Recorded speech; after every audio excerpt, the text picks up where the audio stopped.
What's up, Rudy? Damn, you're fast. How are you doing, Rudy? And yo, and went with Fate. Thank you very much for 3 months, man. Really appreciate it. Right off the bat. It's a bird. Hey guys, what's good? Beautiful people, ready to get scared? Ready to experience some Freddy Fazbear? I hope so. Thank you very much, man. Really appreciate it. That's some ethical summoning skills you got there on stream. Ethical summoning skills, like if people come in too fast. You know, we're a small. I'm a small content creator, but I guess like I have, you know, I treat my community as a family, and when I need them, they come here fast. I guess that's how it works. Excited for improvement, just hit level 95. When I try to develop some speed today, I guess as you can see, the tankiness is freaking off the charts. We don't really need more. It's almost inconceivable to die at this point unless you're doing some of the hardest bosses with some of the worst possible mod combinations. Other than that, I would say that we're pretty golden at this point. So, what's up, Venus? Almost read that as Vitas.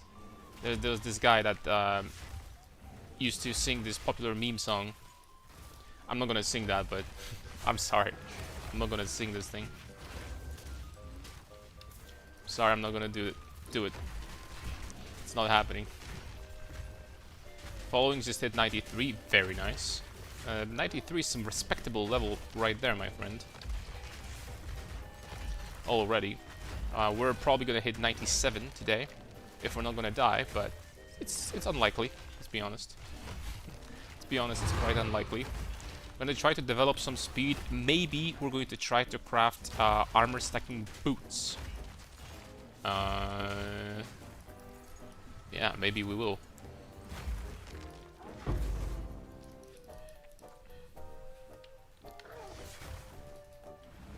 I'll sub if you sing it. Oh no. Like I've been always known for being the least sellout streamer of all time. I don't know if my buddy is ready to sing this shit.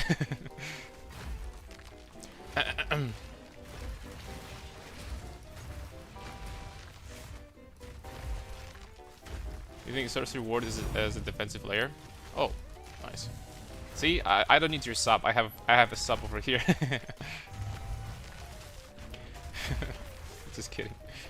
How do you think Sorcery Ward as a defensive layer? I think if Sorcery Ward, if you build properly around it, it's extremely powerful. Because Farniter, thank you very much for sub, man. Really appreciate it. So you decided to fold after all. I expected some spine, but no, I'm just kidding. Really appreciate it, man. Thank you. Sorcery Ward could be extremely powerful if you build around it properly. If you build around it properly, I would say that you have a chance of creating a defensive flare capable of stopping even Greek gods from killing you. That being said, you need to stack evasion and armor. It is what it is. You need to stack these two things. Oh, it's very good though.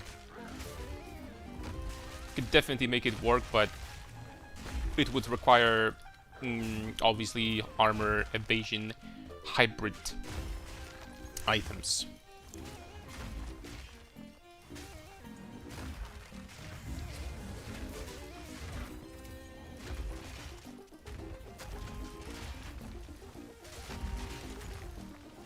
Other than that, very good.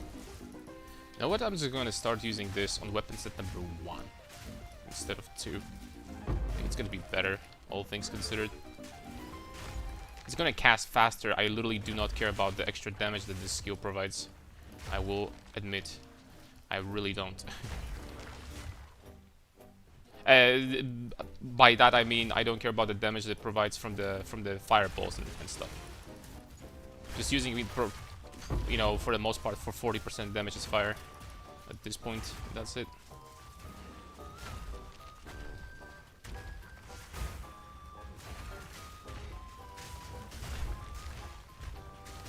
Scepter route, I was thinking about it for a long time. And at the end of the day, I realized that we could just go Scepter, just like that, right? And like, get ourselves like a very cheap one, and then literally just drop charge regulation if we really wanted to. We could just do that, right?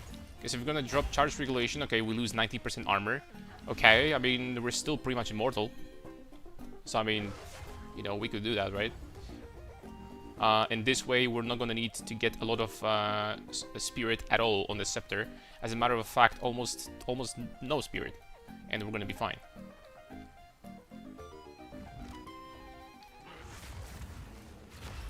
This dude hits really hard. I want to see how much damage he's gonna do.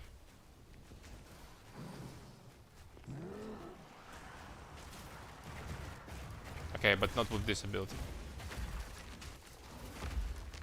With this, like, slam something. Wait, what? Did he miss? He can't miss, we have 0 evasion. What? He did 200 damage to us?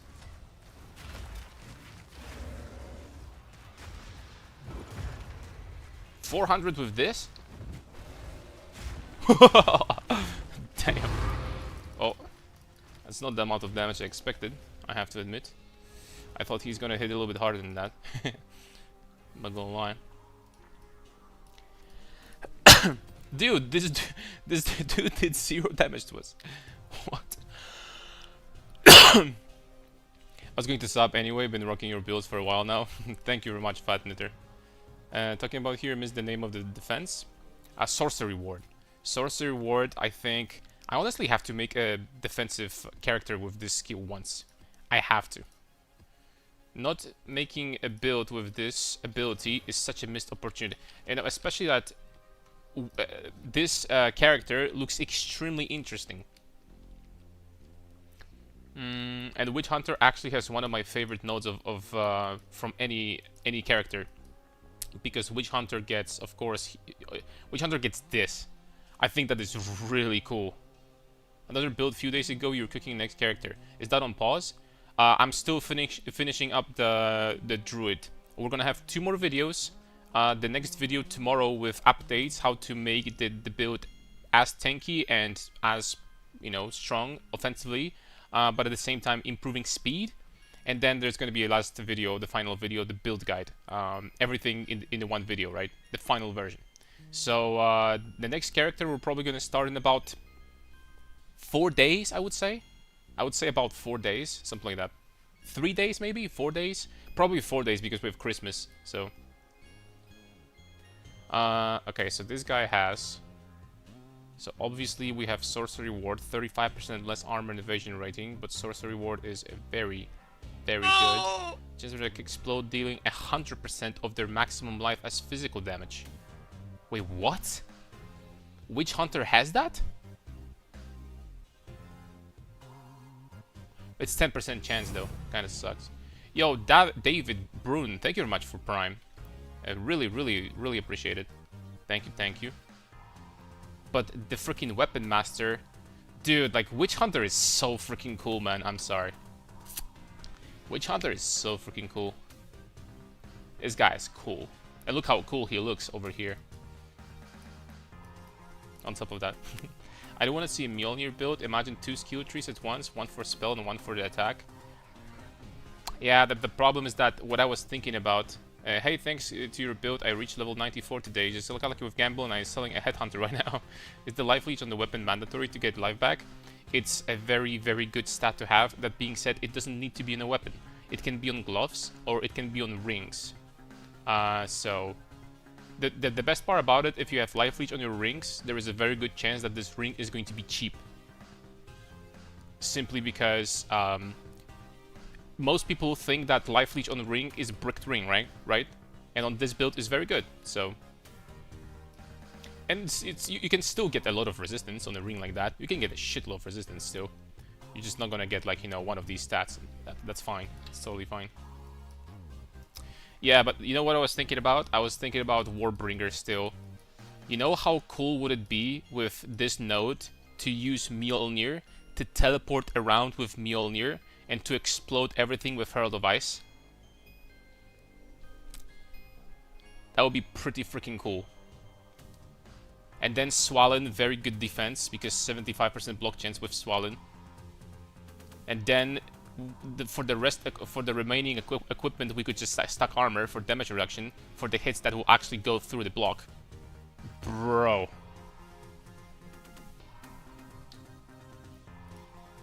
You know what I'm saying? The only problem, I have no idea if we're gonna have enough enough damage on the Mjolnir. I have no clue. Guess we'll have to find out. You know, if the Mjolnir is going to be a failure, then we're just gonna do something else, right? Is what it is. What's up, Metal Coop? Great day. Yeah, hope you have a great day as well. I'm doing fine, thank you. thank you. Hope you guys doing fantastic. Every single one of you, my friends. Alright, after this map, I'm going to try to do some...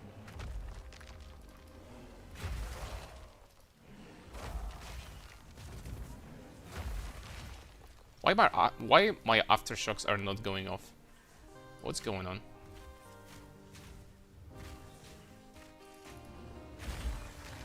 Wait. What the hell did I do here? Oh.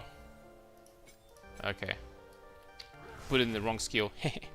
Teehee.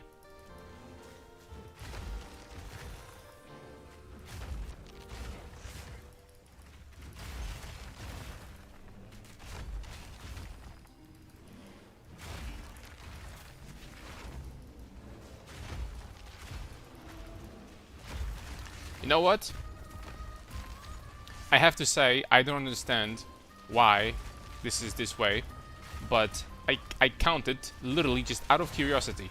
Because there's a YouTube comment that said that, you know, this build clears one map in 30 minutes. I literally counted multiple maps.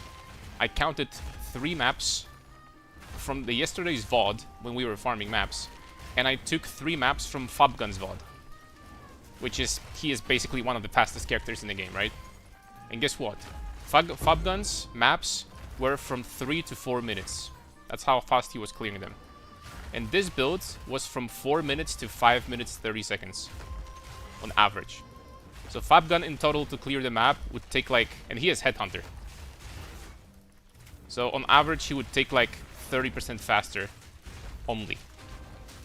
It's like at the end of the day, people... I feel like people really overestimate movement speed in this game. I really think they do. Movement speed is great, sure, but like, bro, like there's so many mechanics that you just need to be standing still and waiting for monsters to spawn anyway. Abyss, Breach is one of them.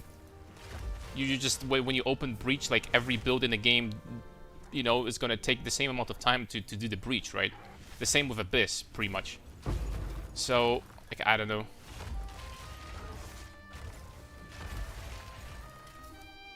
Support gems change from a politics page. You know what? I'm just going to make sure. I'm going to do it in a second. Literally just to make sure that it's up to date. But you know what? After this map, we're going to do the changes that I was planning. Small changes to make the build a little bit faster. Increase the attack speed. And then I'm going to update the build on Mobalytics. It's not going to take a long time, so. Armor break 3 on Slam? Yes. Just give me a second. Did you give up on Undying Hate for Freddy? Yes. There is a simple reason for that. I don't want to sacrifice... I really don't want to sacrifice Bestial Rage, that's number 1. Number 2, we have too much tankiness anyway. I decided, screw that, man. I'm freaking unkillable anyway. Like, the only thing that can kill us is, like, one of the worst bosses with a bunch of the worst mod combos.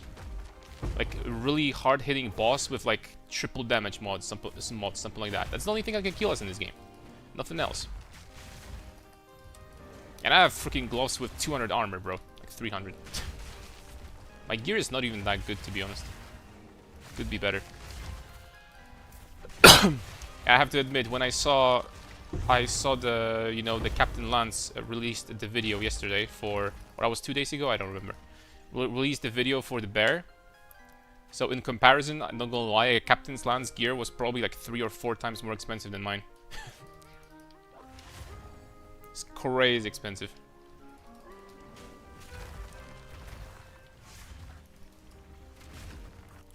I have 50,000 armor, just under 2k health. I get frustrated a lot. Hope you're doing good. What's the defenses like on this build? One of the tankiest builds in the game. We take basically no physical damage. And by basically, I mean, like, we literally take no physical damage on this build. For elemental, we have massive amount of damage taken as elemental from armor taken, excuse me, armor applies to elemental. So right now I'm sitting at 240,000. 240,000? 260,000, 65,000 armor applies to elemental. We are basically immune to chaos damage at the same time. We are immune to bleed, immune to ignite, immune to ignite burning ground. It's pretty damn freaking tanky. Your amulet is better though, right? My amulet is pretty insane, but honestly, like, even if I dropped to 2,000 health from the amount of health I have right now, oh wow. Even if I dropped to 2,000 health from this amount, I would still be deathless for like a week probably. Just, it is what it is.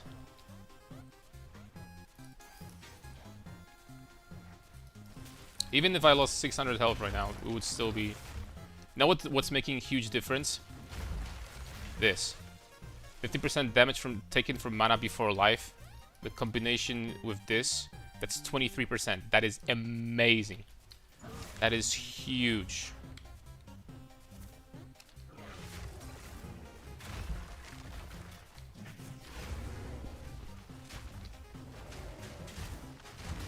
See this guy? This was 38 damage as fire, 41 damage as chaos. My HP didn't even move when he was attacking me. It didn't even budge. It didn't like move a bit. You know what I'm saying? And it's not because I have I have 0 regen on this build. I mean, look. I have 55 regeneration, so that was not regen. It's just... It is what it is, right? Definitely one of the tankiest motherfrickers on the planet.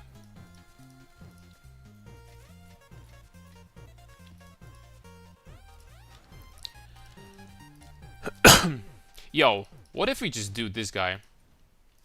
I wonder if I can tank his frozen wave. This water wave, something like that. I wonder, dude. What do you think about the soul core's armor applies to the 3 elemental damages? Oh, we have those. 40%, 40%, 40%. I think overall they're going to be better than just putting iron runes in there. Did you craft the helmet from scratch? I bought the helmet from what I remember. It had open suffix, and it took me about 20 divines because I was the unluckiest bastard to get the armor applies to chaos. So this helmet is still not like freaking crazy, but I mean, it's good, but it is very good, but it could go even higher. Flame of Cloak is better than the Destiny Amulet.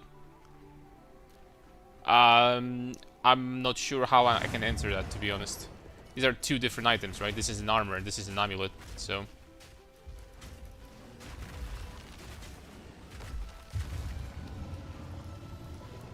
Not sure how I could compare Destiny to Flame of Cloak, but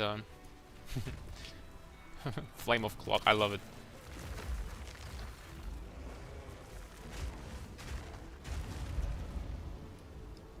Like for this build? Yeah, but how...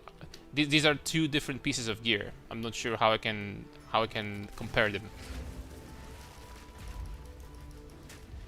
It will be way easier to compare something that is like armor versus different body armor, right? Versus different body armor.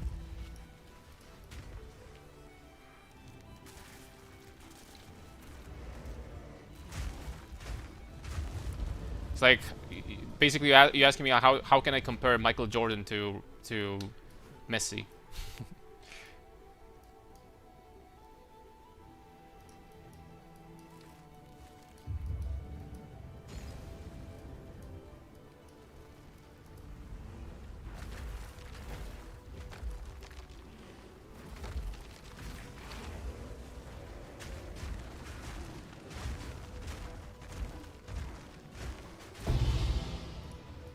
Ooh!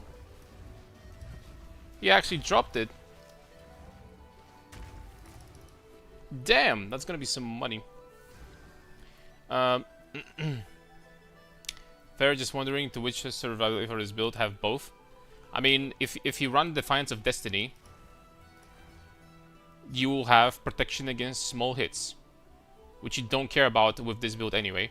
If you want to take out Cloak of Flame, again, I have no idea how to answer that. It's like these two things do completely different. These two items do completely different things, right? A Cloak of Flame and this combo is supposed to basically make you immune to physical damage, and on top of that, give you a lot of elemental damage reduction.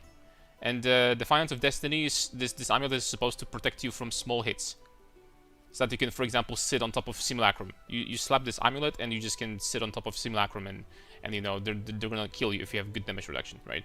Because there's just like a lot of small hits, but it's still not gonna do anything against one shots. So.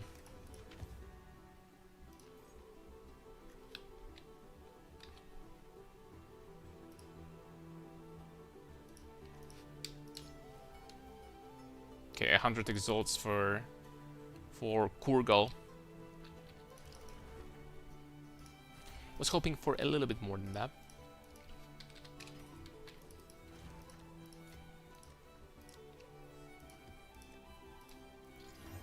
Okay, we have minus res. Remember when we thought this guy for the very first time? I do.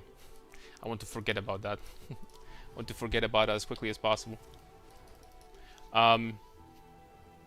You were saying you were going to use Coil. Any reason why Cloak of Flame over Coil? Yes, with Cloak of Flame, it's much easier to cap your resistances. Additionally, this might not be a problem anymore, but additionally, Cloak of Flame reduces the damage from Shadewalkers, from Abyss. I don't know how much they got nerfed. You guys probably do, because I haven't found any after the patch yet. But, yeah. Desecrated? Just sell it. Alright, sorry. After this map, we're gonna do the changes I was planning. And then I'm gonna update the Mobalytics page. Forgot again.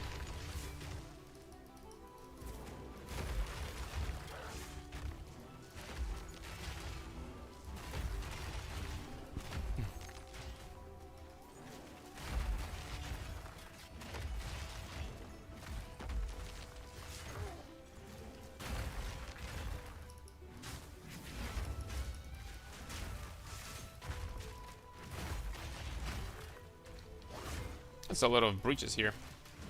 I procced something like extra 3 or something.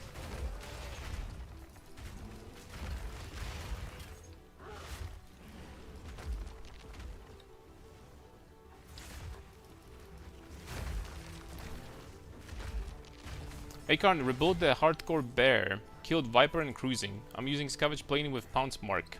Any ideas? Armor break, Scavenge Plating, Remap Peel or also? Yes. Currently I'm using Armor Break. This gives you guaranteed perma charges while mapping against bosses. You just have to use it once, and you have max charges. And additionally, it's nice damage boost while mapping, actually, because with a single hit, you're gonna break armor of monsters fully every time, so they get more damage, actually, more physical damage, right? It's very nice, like actually very, very nice.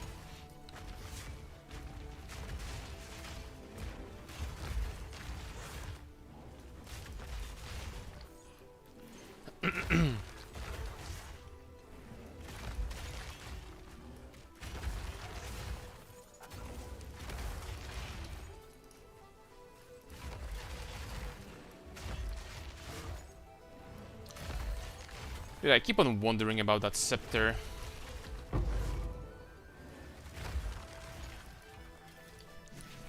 Keep on wondering and I can't decide. What do we freaking do with the Scepter? If I actually wanted to drop charge regulation, that wouldn't be a problem in the slightest, right? I could get a Scepter with like easy peasy lemon squeezy, right? And we would get a lot of supports on this Scepter, like highest tier regeneration, highest tier clarity, something something, blah blah blah. That'd be kind of nice. I definitely do not want to drop Purity of, Herald of Ash. I'll tell you that much. Definitely do not want to drop that. And the other option is dropping Scavenge Plating, so obviously we're not doing that either. It probably goes without saying. Wow, 47 splinters already. Is this build running Titan? No, it's Shaman. Shaman, I think that, you know, this node that gives you additional rage, which this build scales really hard with, and gives you permanent rage generation, super, super good. And defensively, Shaman is insane. Defensively, Shaman is actually insane. I mean, this map is like, what, minus 16 resistances. Have you ever seen, like, my HP drop? Now it dropped a little bit because we had, like, damage over time, something, but... other than that, it's just, like, never drops.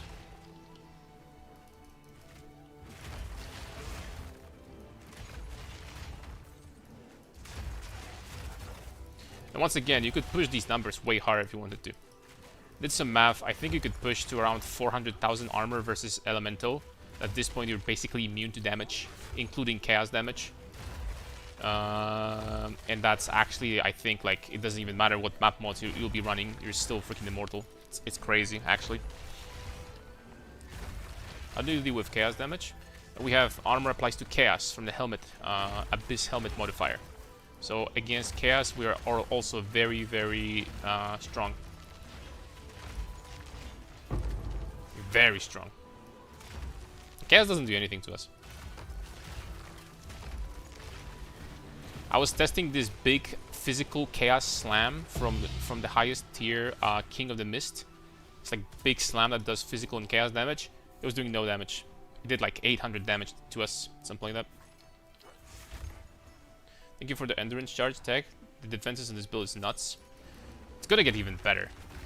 I mean, I don't know if I'm going to be pushing so far that I'm actually going to go for like the highest possible like tier of you know, like armor and stuff like that on items.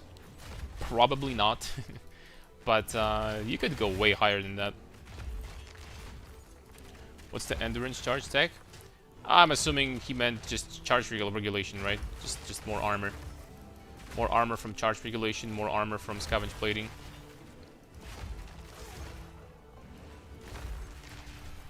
I really need to do like a sorcery ward build. Sorcery ward must be so freaking fun to play.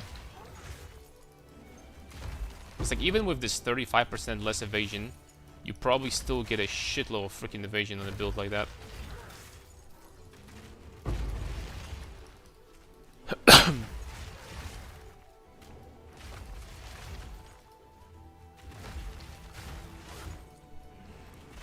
Been playing since League launch and I wanted to try armor stacking. A few days into the league, I stumbled upon your video from last league, body armor with fizz damage taken as chaos. And armor applies to chaos helmet. Just swap the Cloak of Flame, the belt, and respect into the tree by the few less tanky. Any advice? Any common stuff people miss? Respec, you mean because the armor on the you know, with armor applies to with physical damage taken as chaos from last league, that was a different build, and this is a different build. So I don't know what you did exactly. If you mixed and matched like both builds, then yeah, it's gonna be a problem. So I'm not sure. You know what? You would literally just need to send me your POB so I can see what's going on. It will be easier for me to respond to that. Could just run Valako's Charm and get some extra skill speed. Feels pretty good with my Titan. How often you will be getting shocked is the question. How often are we going to be getting shocked for Valakos to actually proc?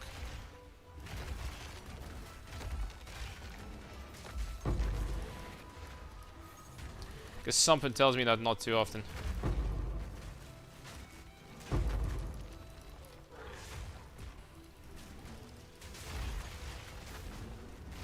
When are we getting rid of that armor applied to elemental on one or resonant gear? I'm trying to fix chaos. When you were getting gearing, did you get armor as elemental and one rest on gear? I mean, it depends on the equipment, right? Generally speaking, you just try to, like, you know, cap your resistances and that's it. But whether it's going to be here or like here, for example, I only have 28 resistance. Here I have like 34. These ones are really good, 41 with 17 lightning and chaos, but you always try to get as much resistance as possible. I would say that resistances, apart from the stats that you need the most, so armor, and armor applies to chaos, resistance are the most important, obviously, after that, because for obvious reason. If you're not going to cap your resistances, then what am I supposed to say? No resistance, no life.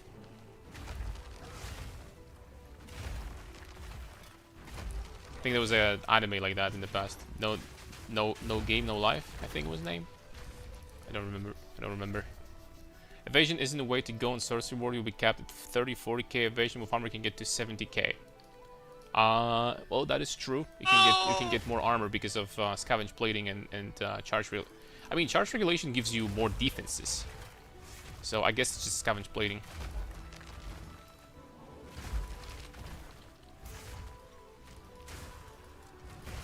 It's not when you shocked, it's when you take lightning damage. Oh. Honestly, we could use that in that case. I mean, I could drop this charm easy freaking peasy.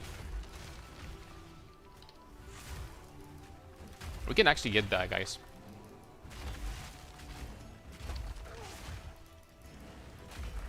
That will be useful, for sure. I don't need freeze immunity. I don't take, you know, damage from cold anyway. I think. It's going to be kind of sketchy against Geonor, I guess, but if we're going to be doing Geonor without damage mods, then he's not going to freeze us. I don't think so.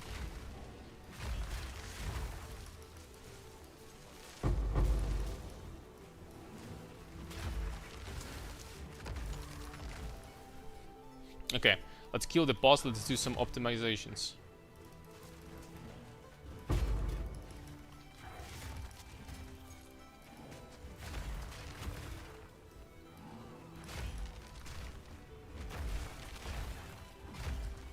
I was using my own build, but I was just armor stacking. My main source of armor was from body armor, percent armor, body armor. Obviously, with Cloak of Flame, you get less armor.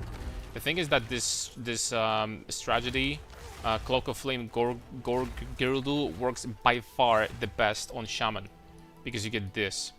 Without this node, you will be taking way more physical damage compared to this one. Because with this node, you'll be getting up to 81% physical tankiness fire. Without that, it's only going to be 66. And on top of that, if you don't have corruption, that's going to be even less. So you need to know what you're doing, right? Shaman is important. It's pretty important if you want to, like, you know, utilize this to its fullest potential. Could still work on Titan, but on Titan you definitely would need very high percent Cloak of Flame, you know, conversion. Very, very high. Or, like, you know, not on Titan, on other classes, generally speaking.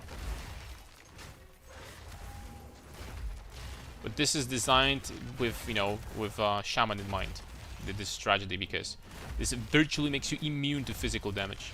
I don't know if you guys saw the other day, but we were taking 500 damage from Monkey. From the big slam, right? The Monkey hits us for 500 damage.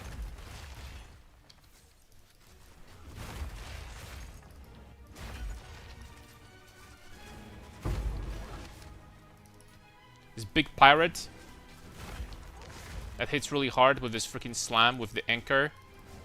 300 damage.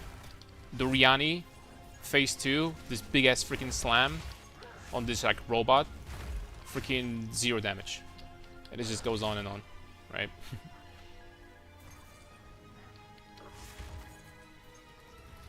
You can change class, but you can't get rid of armor stacking. That is true. Armor stacking is the best. Honestly, like, that has to be my favorite defensive archetype now. Armor stacking. I really like to make defensive characters. Here's some Might Magic music. Yeah, we're gonna switch from hardstyle to the chill playlist for a little bit. So we can expect these beats for a little bit, boys. We got 118 breach splinters from this map. Damn.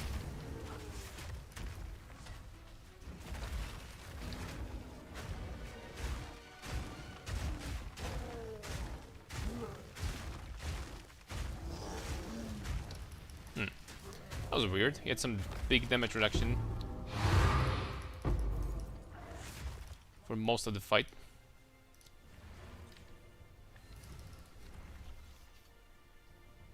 Anyway, is a good note. A megalomaniac. There is infinite amount. There's too many.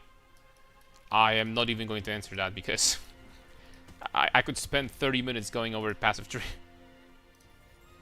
right now.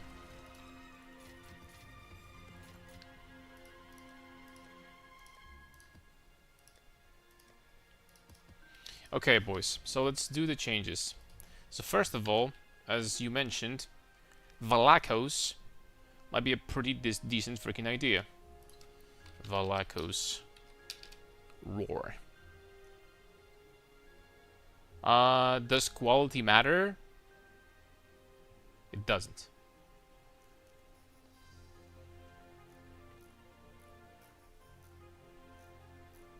Maybe get one with increased charges gained, 38%. Okay, perfect. That's the only one that matters. 38% is fine. This can actually increase the clear speed while mapping. This freeze one I'm going to keep. I actually could use it against Geonor with like Geonor and like some bad map mods. I'm gonna keep that. Secondly, okay, the changes to make this tree even better. Alright, I've been thinking about doing some changes here for a long freaking time. And I think the first change we're gonna do is, I mean, I have 55 regeneration right now, right? 55 regeneration. Without these nodes, I have 38. We're at 3 points for 17 regen per second. These are definitely not worth it. These are definitely not worth it. So we just have to drop that. The rest is fine. The rest is definitely fine. Could even get these 2 points over here. That would be definitely more defense than this. I don't know why I've been keeping these nodes for so long. Armor is great, but I was feeling like not fully investing fully into it. It does not grant you much. It's just armor starts feeling good on small to medium investment against small to medium hits. But it doesn't do anything versus very big hits. Armor only starts doing something against very big hits when you invest fully into armor. It's basically how it works. Long story short.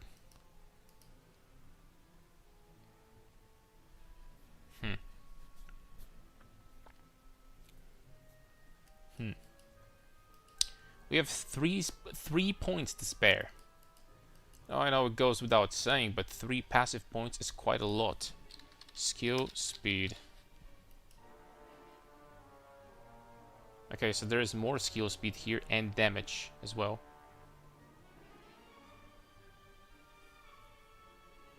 I mean, honestly, just could do that and freaking call it a day. The best part, you could do that on weapon set number 1, all 4 points. And then weapon set number 2, do something else. Like even this, for example, maybe.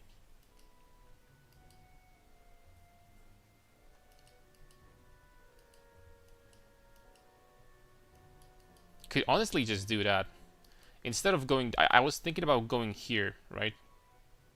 I was thinking about going here instead. But I don't know. That's 10%, that's a lot. But... oh! I don't know.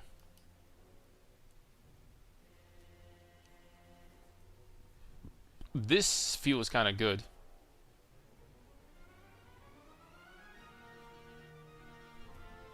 Thoughts on the Wisdom of the Magi, Ascendancy passive? I mean, it's really good, but unfortunately we can't take this. That's actually a pretty good boost. But I don't think we can take this. I mean, out of curiosity, let's just refund passives. Give me a Wisdom of the Magi for a little bit. Wisdom of the Magi would be giving me effect of fully broken armor is very good. From these we would be getting nothing. Maximum life converted to energy shield. That's actually dog shit. Okay, from these rune. Okay, you know what? Like on this build, it's not like as insane still, because we want 40% armor applies to elemental in these pieces, and also this node obviously require you to have exceptional gear. Like every single piece of gear, it would be nice if you had additional sockets. So, but in this build we can't use that, fortunately. On this build we can't.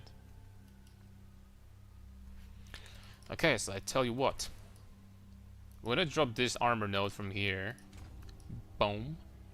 And we're gonna put 4 points here on weapons number 1. That is going to be additional 16% skill speed, some damage. And on top of that, we have 4 points we can allocate weapons number 2 for even more mother freaking damage.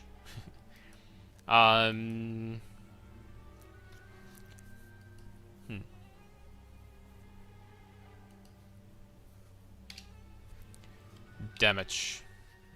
I mean, we could literally just get this. That would be 55% fizz. Not gonna lie, I'm a big fan of just going attack damage, right? Attack damage would be better. Or melee damage also. Just like generic damage boost instead of physical would be way better. Melee damage, ancestry boosted attacks, damage. 30%. 1, 2, 3, 4, 5. That takes 5 passive points.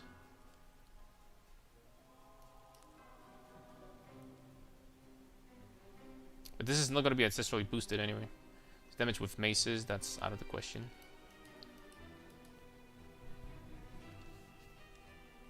Want runes to get it in weapons? Just iron runes for increased fizz. Basic stuff.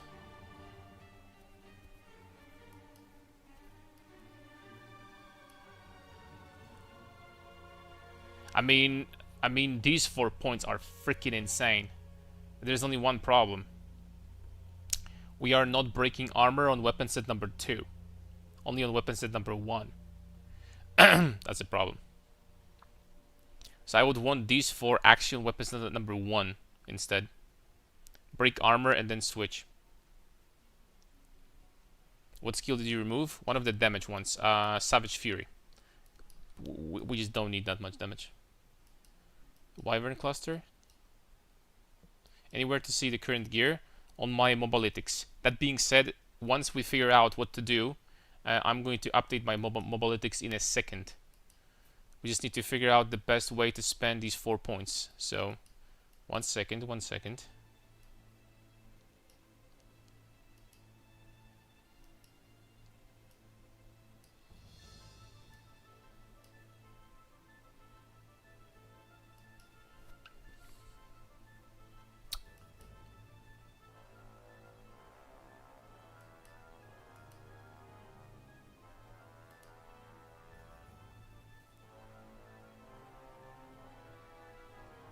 Channeling skills.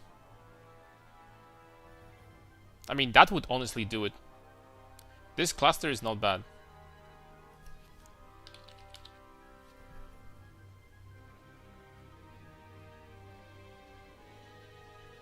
That cluster is not bad. Gives you 8, 12, 12, 25. That cluster is not bad. That is a lot of extra damage on weapons at number 2. It's definitely better than this one.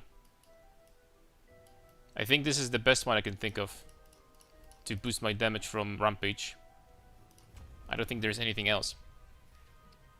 I think this one is the best. Like, legit. Alright, so we did this. We changed the setup over here. Okay, before I'm going to go, before I'm gonna update, we're literally going to do one test run. Boys. One map. Just to see how much faster it is. If it's still going to be not as fast as we want to, then we're just going to keep on thinking.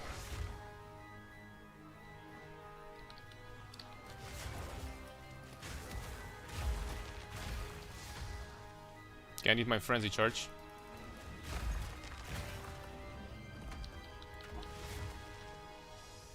Come on, guys. There it is.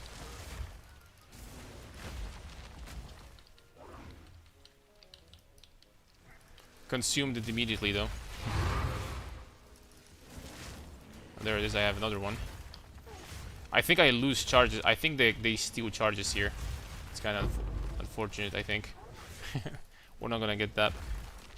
Rocketa's flow? Oh, congrats, man.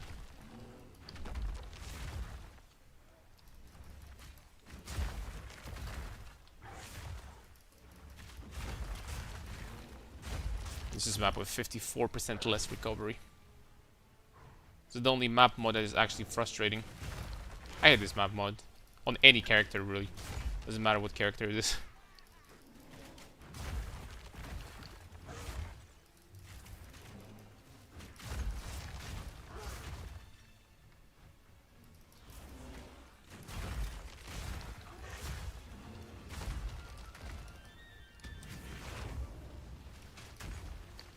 I mean, it does feel faster than before. Can't say no to that.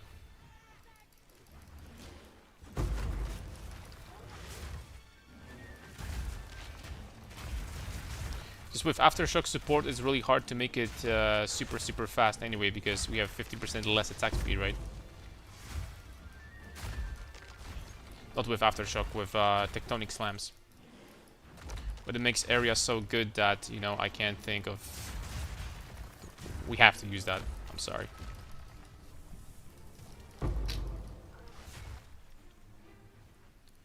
I only need mirror to drop, and it's that easy.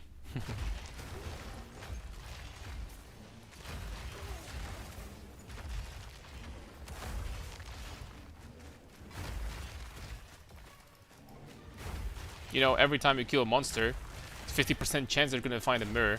It either drops or not. So I mean, that's kind of good, no?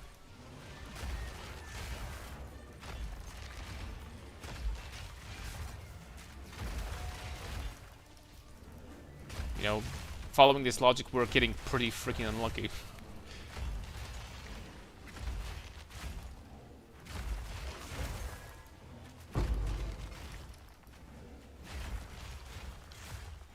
I mean, we are faster. We'll be even faster if we had attack speed on a weapon, I guess. We are faster to the point where, you know, we're not that slow, for sure.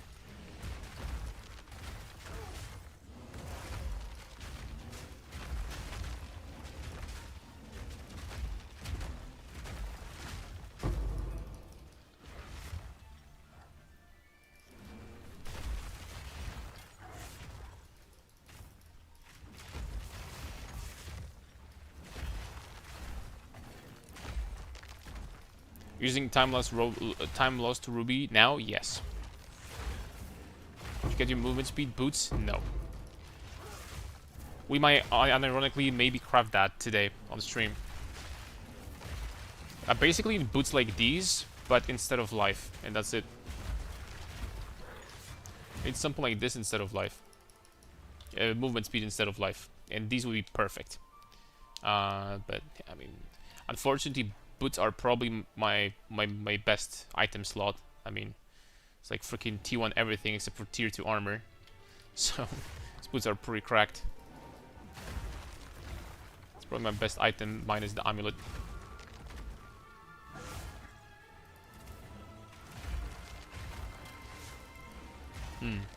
Definitely feels much better, boys.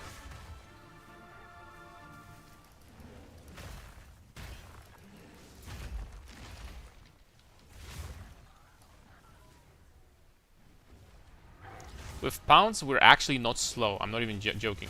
We're actually not slow with pounds. We're not slow at all. We're pouncing around. We're golden.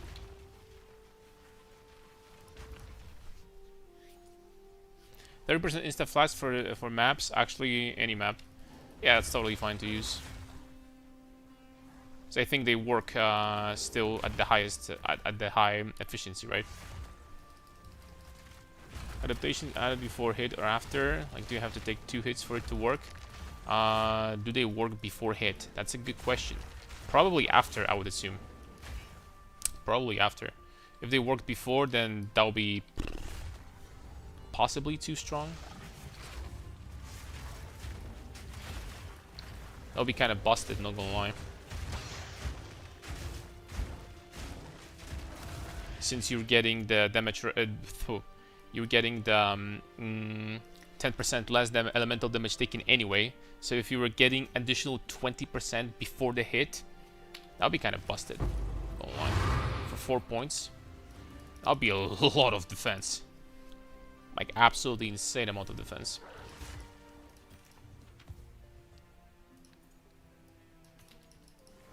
Alright. Let's update it. Boom. MOBA. Now, is it going to be better to do it from... My question is it going to be better to do it from POB or from... Let me check something.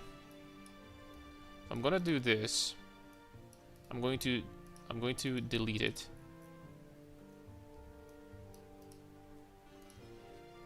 Six plus, and then I'm going to import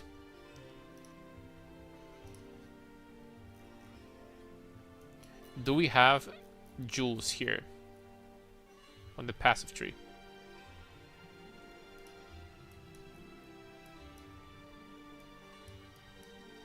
No, we don't. Okay. What if we would import it from POB?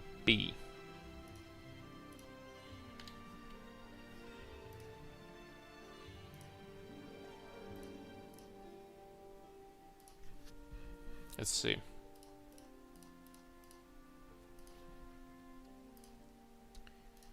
%, all.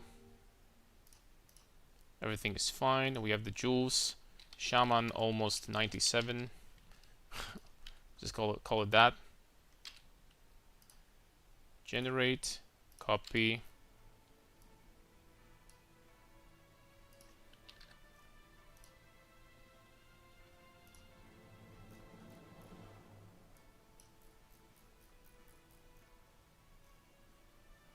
Do we have jewels now?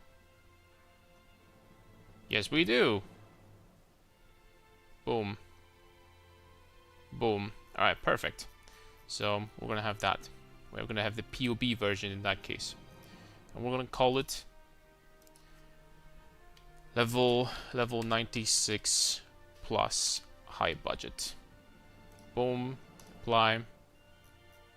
And save. And it's ready for you to use, boys. I'm gonna give you the link.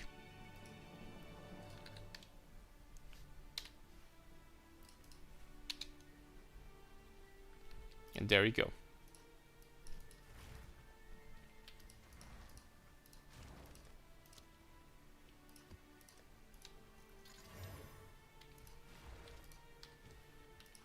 Dude, let's recover again.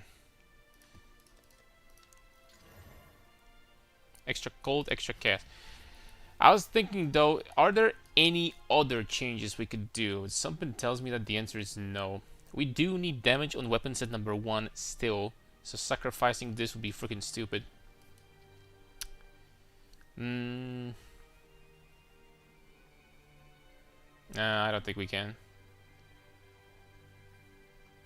I don't think there's anything to sacrifice. You know, this pisses me off, but this cluster over here truly pisses me off, I have to say. I don't like this cluster at all. I really don't.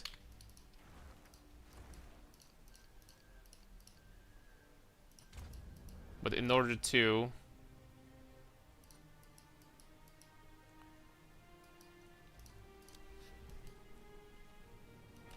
I mean, I would need heatproof. It's mandatory. Heatproof is 100% mandatory if I wanted to use...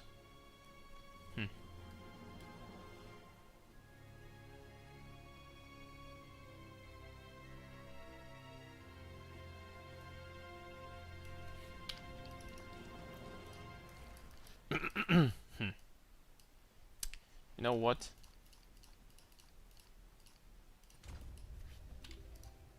Wonder how much damage am I going to lose if I do that overall. Now we have this, right? We have crazy mitigation against fire, way higher than before. Additionally, which is like, you know, we're gonna be taking majority fire damage. Additionally, we're still immune to ignite. Now we have 5 points on weapons number 2. We sacrificed this. That's not that big of a deal. We do a shitload of damage anyway. We could maybe do something better. Damage. Dude, and I linked the current POB now, but you know what? These are going to be very small change. First of all, I don't even know if they're going to be better than what I was doing before, right? So they're not even necessarily better, so don't worry about that, guys. In the next update, you know, I'm going to put the next update later. But I mean, if I wanted Fire Pen, I could get these 2 points. Physical damage. So there's a physical damage cluster if I wanted. 1, 2, 3, 4, 5, 6. That is a lot of physical damage on this cluster, dude. That is actually a lot. 1, 2, 3, 4, 5, 6. That's 8, 16, 24, 32, 52, 72%. I guess it's not that good. Here for 4 points I get 55. Almost the same.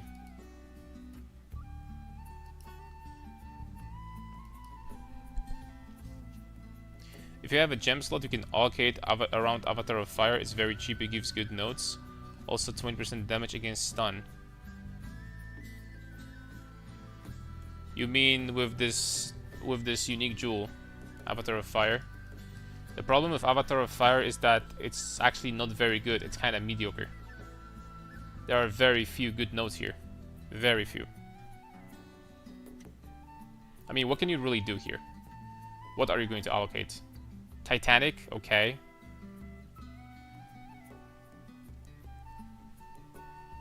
I don't know.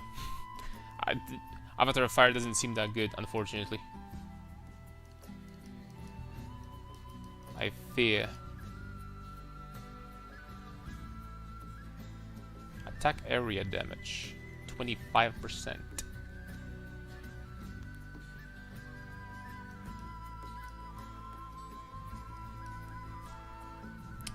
Yeah, attack area damage is still better than physical, for sure.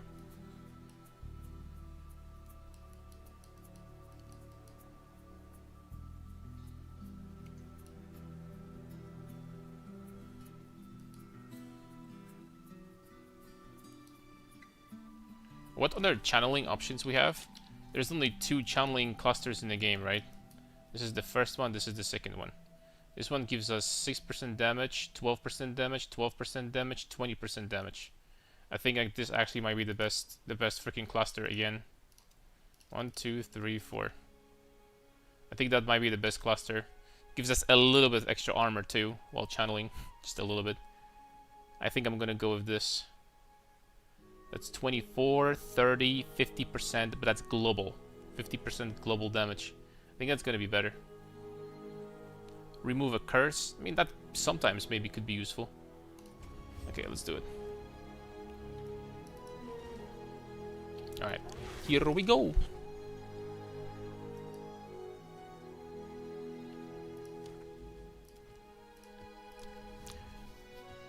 Karn, do we really need the area of effect? I feel Slam works well without it. I mean, definitely. Investing at least a little bit into area of effect is, especially that area of effect, is very peculiar because there's some really good clusters that you don't need to invest a lot of points into. For example, this one. That is so much area for few points. And then there's a big damage node at the same time. Here, another amazing cluster for area. So investing at least a little bit into area definitely is going to feel better. That's without a shadow of doubt.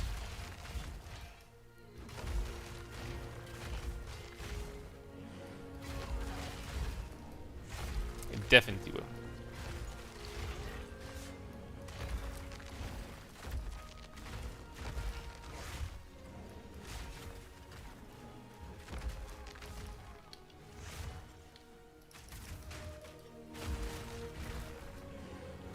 How much armor are you actually gaining with the iron reflexes glove tech? Actually, not much, right? I mean, okay, with iron reflexes, with the gloves, I'm getting 300 only, but you know, these notes are still good because, you know, it's increased armor, right? So it's only because my gloves have ridiculously shitty amount of armor, right? You're supposed to get much more with that, with like higher armor gloves. But iron reflexes is still an amazing note to take because you're getting a lot of armor from, you know, evasion from your rings, for example, from base evasion that you have on your character, because you get like 3 evasion per level. So it adds up. It definitely gives you a lot of armor overall. I know what you're thinking. You're thinking about probably just dropping this and investing into entire armor cluster, right? I'm pretty sure that doing that would be still less armor. But just out of curiosity, we could check. Out of curiosity, actually, I could check that. Let's see.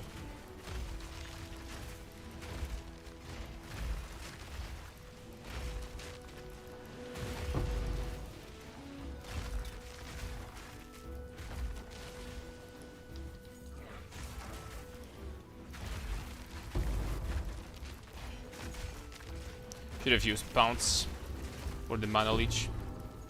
These guys did some damage. Oh, okay. I see the map mods now. It's like 6 Abyss monsters.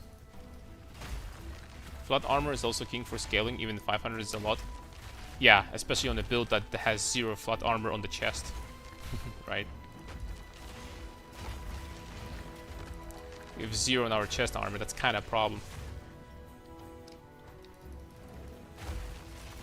But I could check out of curiosity just for you, my friend. Out of curiosity, I could.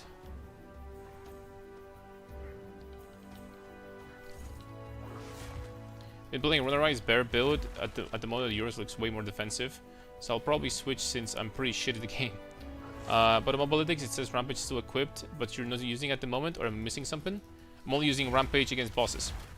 This is an amazing boss skill. It does some very high damage multiplier. Has like a very high damage multiplier. It does very, very well into bosses. In my opinion, at least.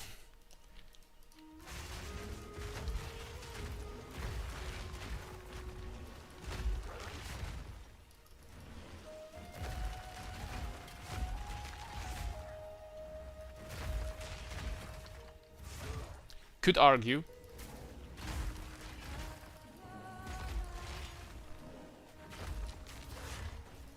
When clearing rares? Yeah, I mean, as you can see, we're just freaking destroying everything with the big AoE on Furious Slam, so. One Furious Slam is enough sometimes to clear off screen even. So it does clear very well. Secondly, if you wanted to use Rampage for clearing, you definitely would have to use it with some movement speed on your boots. The default Rampage is going to be too slow, I think, to clear maps with it.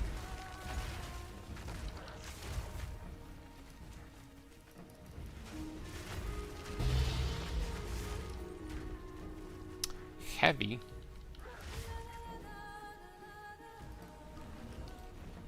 Yeah, this breach is over.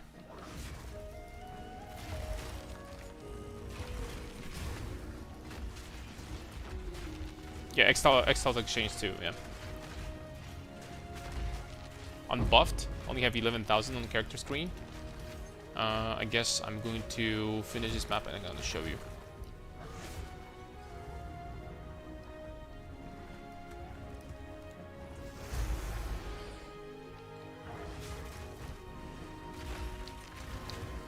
Crap, I didn't buff myself.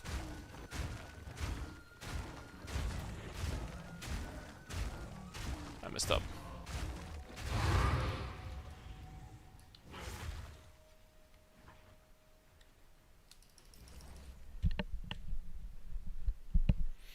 Still 15 million HP.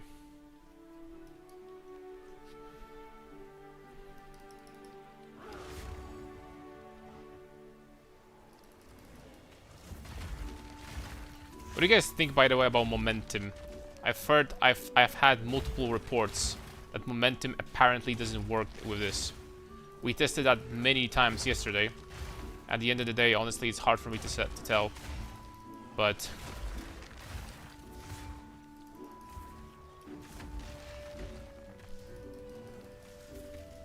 skill speed runes instead of iron? No. I mean, no need to try, right?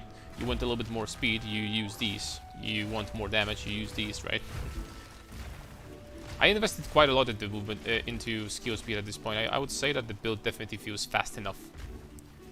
Fun experiment. Yesterday after the stream, I checked 3 maps that Fabgun run from his VOD, and then I checked 3 maps from my VOD that we were running. And fun fact, it took us about 3 minutes. Excuse me, Fabgun's maps, like, he was clearing them in 3 to 4 minutes per map, and our maps were from like 4 minutes to 5 minutes 30 seconds. It's like we're only like 30% like slower than one of the fastest builds in the game, right? So many people overestimate movement speed.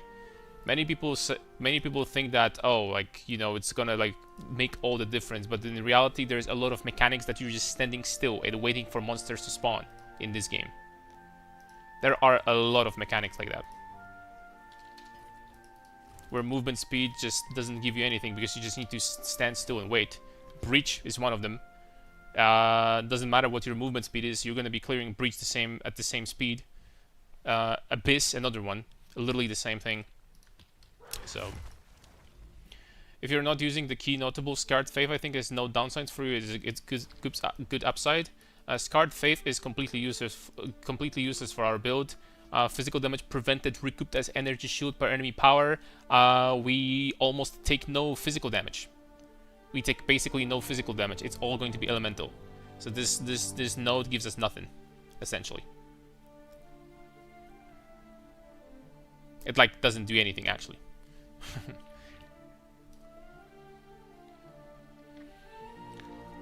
Been using Ancestral Rain, Ferocious Roar, and it's awesome fun. Not sure about the power, but it's making Ancestral boosted well up.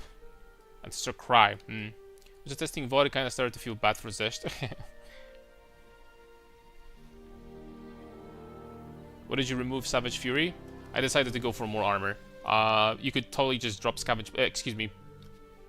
You could totally just drop charge regulation and use Savage Fury for more damage if you wanted to. You totally could. Okay, you know what? I am going to give it a try. Aftershock. Aftershock. Tectonic Slams. I am going to give it a try. And drop the momentum, we'll see.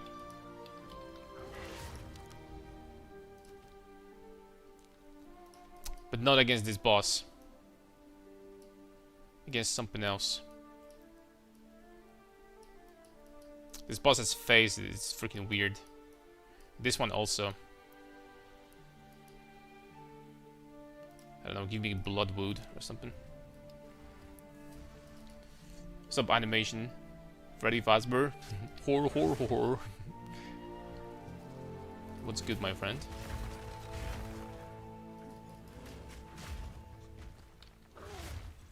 Horror.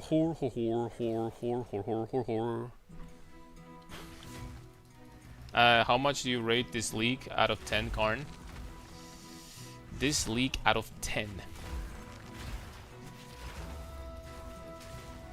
You know, I really like the Druid.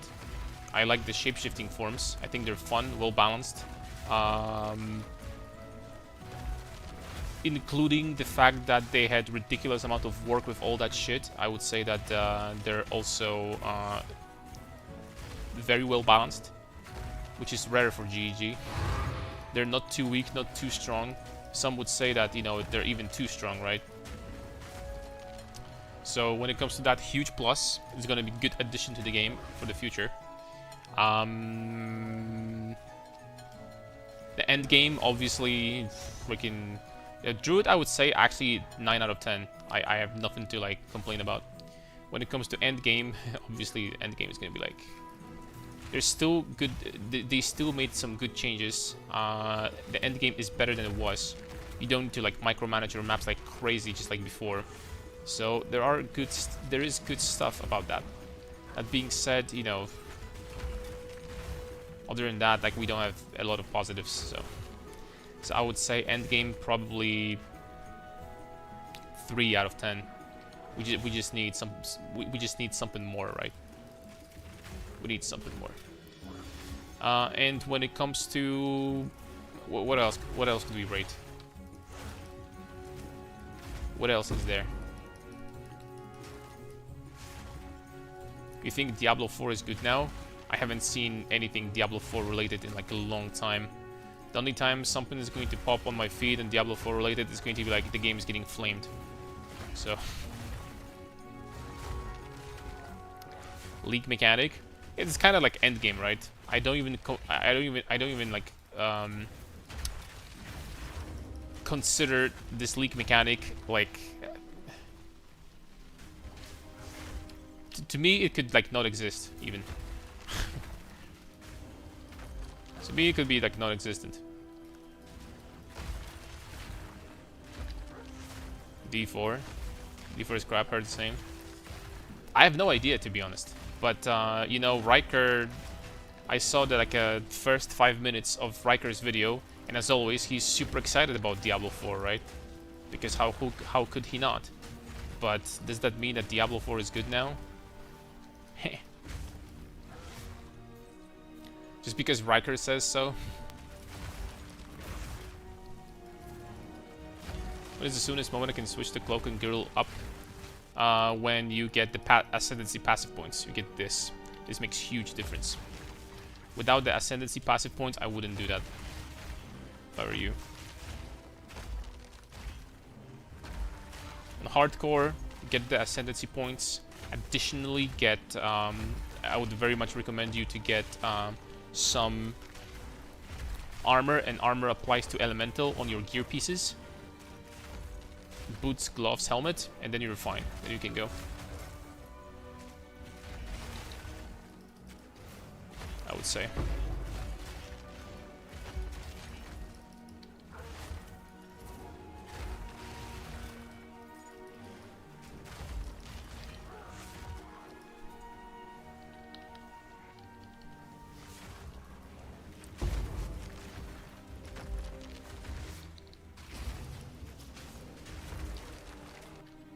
Hello?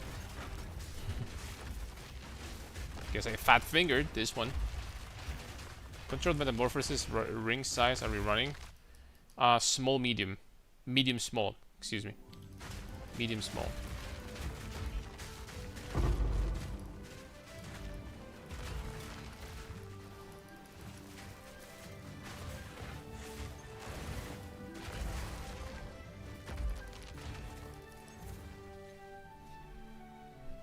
This temp change slowing me down, man. Your helmet, how much would it cost? Would it be worth going that first before the rage one? No. Even in hardcore, the rage one, especially early on, if we're talking about first 4 points, the rage one is going to give you so much freaking damage. I would never go for that over the rage. You're gonna be killing people so much faster with this, and it's going to make the experience so much more smooth.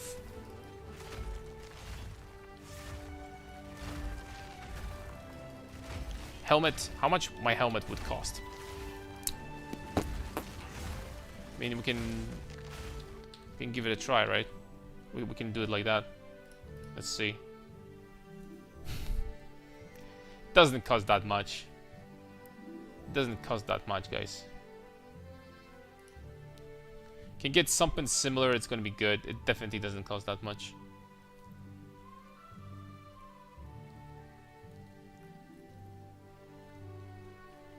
Well, both of these to begin with are way better than mine, but yeah, it's not going to cost that much.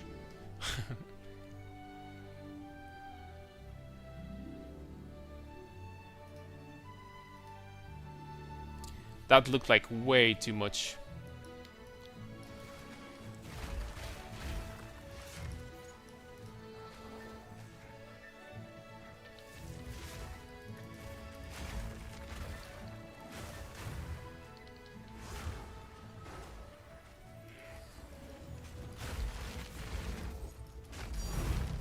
Ooh. Looky. That's what I'm talking about. But mine for 7 divs, the real Dominance of Light. Lucky enough. Yeah, overall I would say that if you're not insanely unlucky as I was, then getting something similar to this probably going to cost you about 10 divines if you know if you know what you're doing. If you know what stats you're looking for. And then without the chaos applied to armor applies to chaos, then it's gonna be freaking dirt cheap, right? In comparison.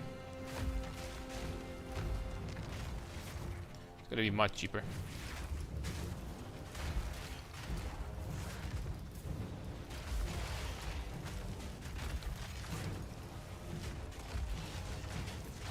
That's a boss time.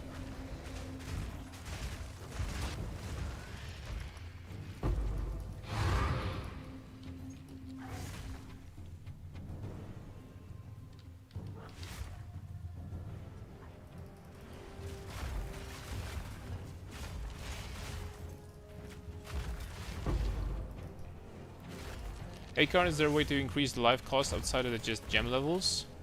My stuff is sitting at 24-25. The life tap tech takes a lot of abilities to charge Rampage. The answer is no. I don't think so. You will just have to get more skill levels.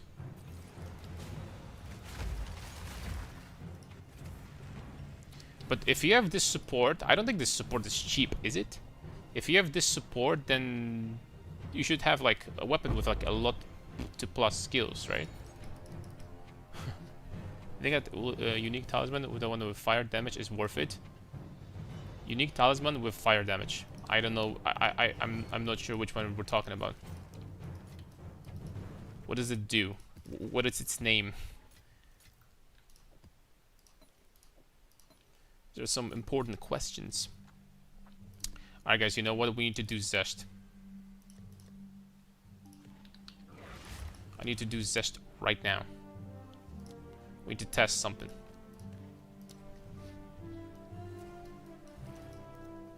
Oh, the unique talisman. Yeah, you're gonna clear your maps with it pretty nicely. You know, we can do something with fissures, and the clear is gonna be good. And single target is also going to be good. It's not bad. I don't know how much it costs, but it's not bad. If you want to play the character a little bit differently, then absolutely you can.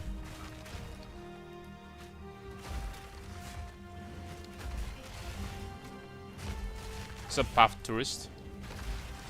Low tier is 3 divs. Yeah, it's pretty decent. Pretty decent price then I would say for it.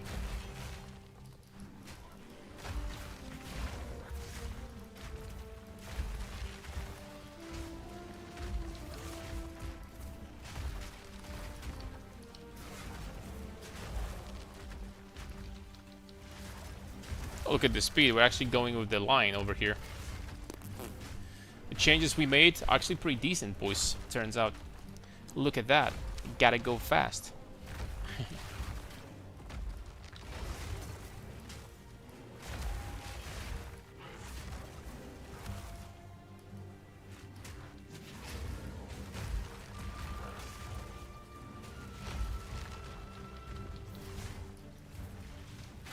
It does feel faster.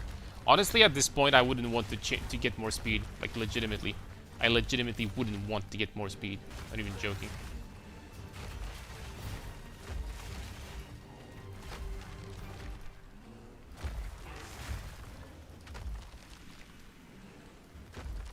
Gotta try that out. Worst case scenario, I can sell back for 3 divs. Yeah, it's not gonna. I don't think you're gonna lose anything. Any changes, man, since last video? I mean, I updated the Bobalytics like 20 minutes ago, so yes, you can check them out. There's some small changes, but the build is faster now. without really losing anything. So, alright, but before we're gonna do that, I need to change, completely remove this, and change Rampage to weapon set number 1 for now. And also remove this. Also, we're not going to break his armor. It's this guy's armor.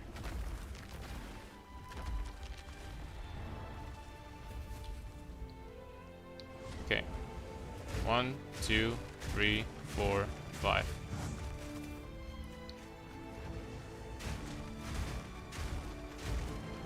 Okay, about 700,000 from that.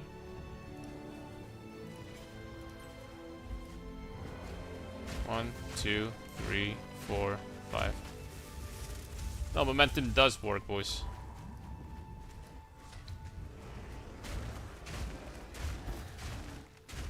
Momentum definitely works. Momentum does work.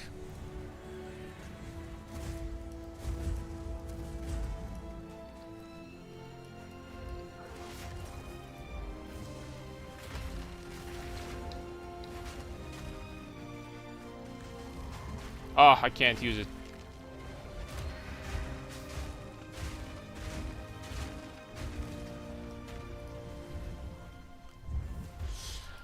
Momentum does work. Someone was reporting me yesterday that momentum apparently doesn't work at all, but it does. It just doesn't show in a tooltip apparently, or something. I don't know. But all of these bad boys do work. You could argue if Rigwald's ferocity is even needed. You could very much argue. You could totally just use tectonic slams, right? I think it's going to be pretty much like the same amount of damage. Still with test? No. I just did it once, right? Just to make sure that I wasn't crazy. Rigwald's ferocity. You know what? Since yesterday, it actually went up in price. So poggers.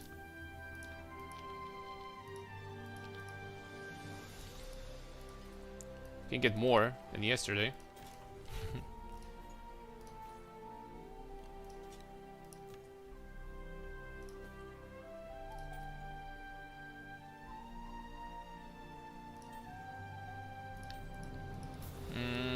This ring is not good enough.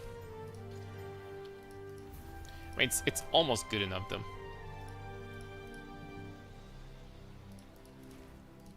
I don't know, if someone was gonna take that for 100 exalts, then be my guest, I guess.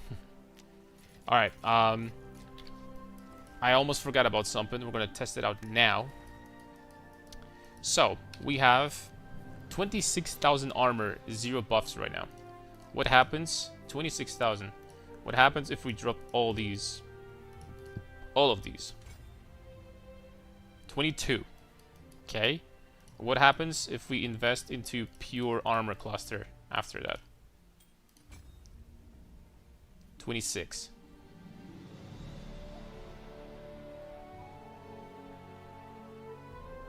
How much was it with this one?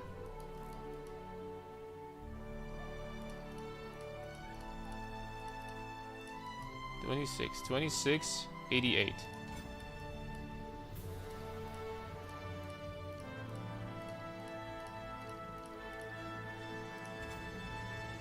Okay, so this one is still better. That's even with more life, more strength, right? This one is still better. Even while having no armor and gloves almost, it's still better. So yeah. You cannot really beat that, turns out.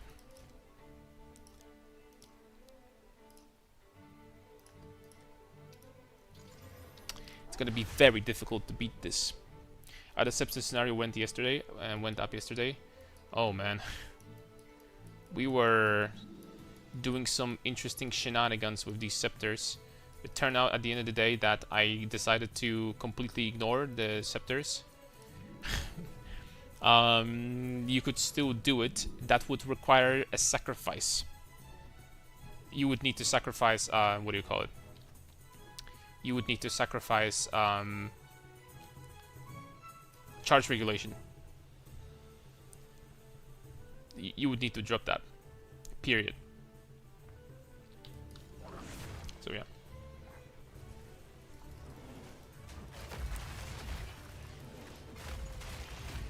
Would it be worth it overall? Honestly, I think that maybe it still would. It actually could be worth it, not gonna lie.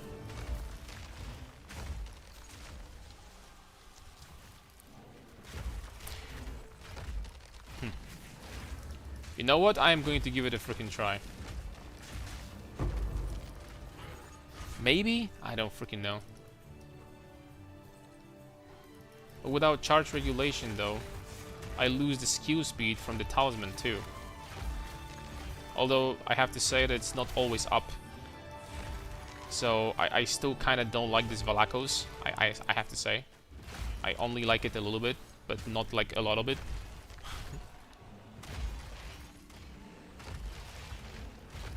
But that's 20% more armor also lost. Freak me, dude. What we would gain? We would gain like a lot of supports. We could put in aura. We would gain a shitload of resistance. Which doesn't really matter that much because we're rest capped now. We would gain a lot of mana. A lot of mana regeneration. That's actually pretty good. Because that defensively that's good. Could hit like 900 mana and then more mana regeneration, more rich regeneration. That would be pretty decent. I don't know, dude.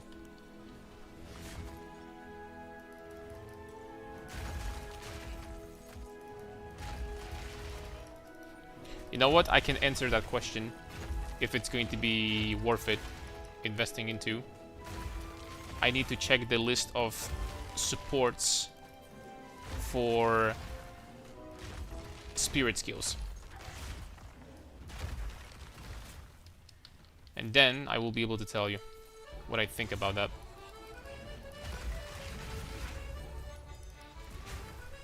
If there is like a really good support that I forgot about, there is a chance.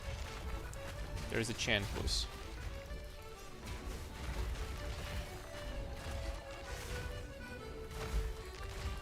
So you're telling me there is a chance?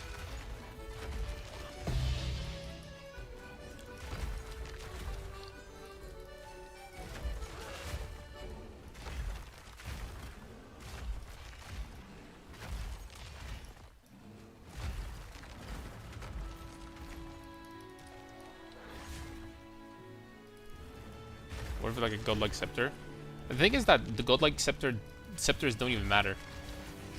Like at this point, if you drop one of your auras, it doesn't matter if you get godlike scepter or not, which is crazy. Because you wouldn't really need a lot of spirit. You would need a godlike scepter if you wanted to use all of these at the same time, because then you would need in total 360 spirit on a scepter like this, which is very hard to get. I mean, on the scepter you would need 212 exactly.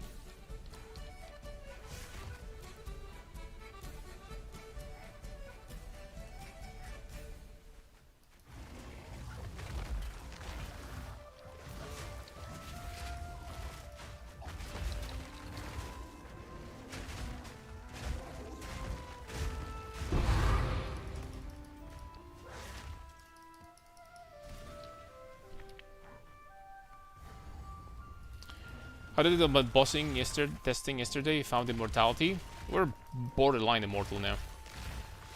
The only thing that could kill me is Arbiter with the you know what, and like I don't know, maybe Citadel bosses with some insanely freaking shitty mods, like stuff like Geonor with minus res and extra cold damage, stuff like that.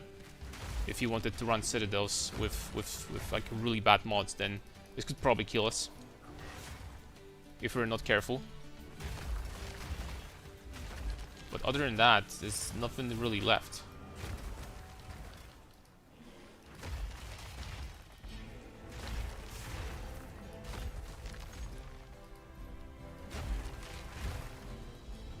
My pounce is on a really long cooldown on this map, and on top of that, it's temp chains. Jeez.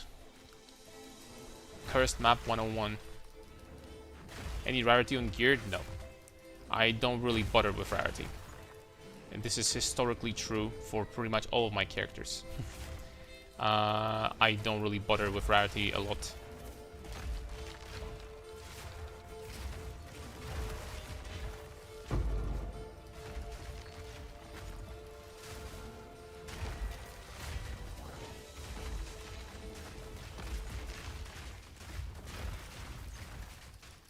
Oh, it's a divine shrine. Ooh, that's a rare one. My homies hate rarity. It's just like, if you're running fully juiced maps, you're going to have a very substantial amount of rarity on almost all of them. So I think that running rarity, I think it's maybe slightly overrated.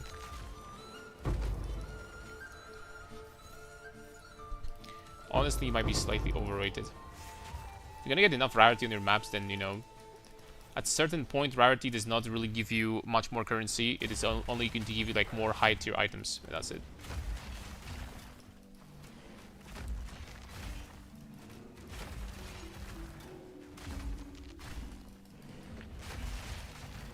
What about drop Herald? Nah, I definitely want to drop Herald of Fire, Herald of Ash. It actually works pretty well with this skill, because this skill hits really hard, and then the overkill damage on monsters is pretty good. I tested without it. It does increase the clear speed by quite a lot. So I like it, I have to say.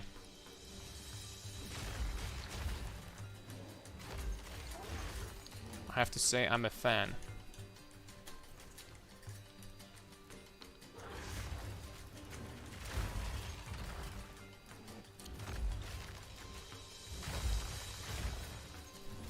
I mean, look, guys, we're going to buy a Scepter after this map.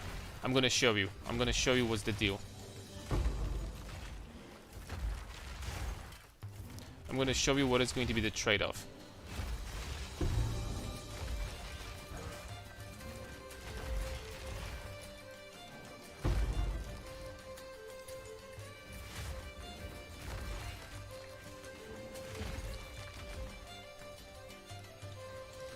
Okay, this breach is over. I mean, I have to wait until I'm gonna get the split. Okay, there we go. Shockwaves on Fury Slam. Rise gives you 1 extra, but 3 extra. This support. Tectonic Slams. It gives you less attack speed and the less damage with aftershocks, but you need 1. You get 2 extra over here. Crazy support for this skill. Very good indeed, if I say so myself.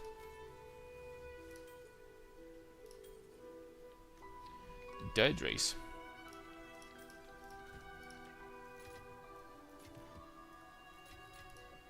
Alright, and before I'm gonna forget, there's one more thing I wanted to test.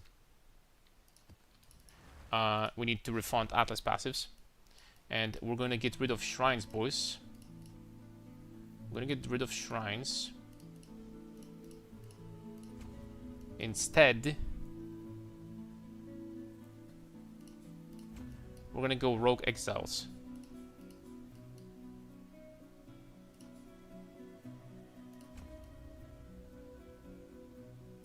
Four more passives.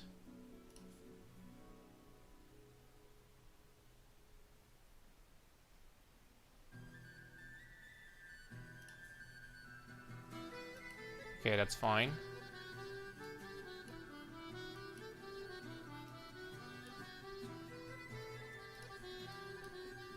I guess remaining points, whatever, pack size.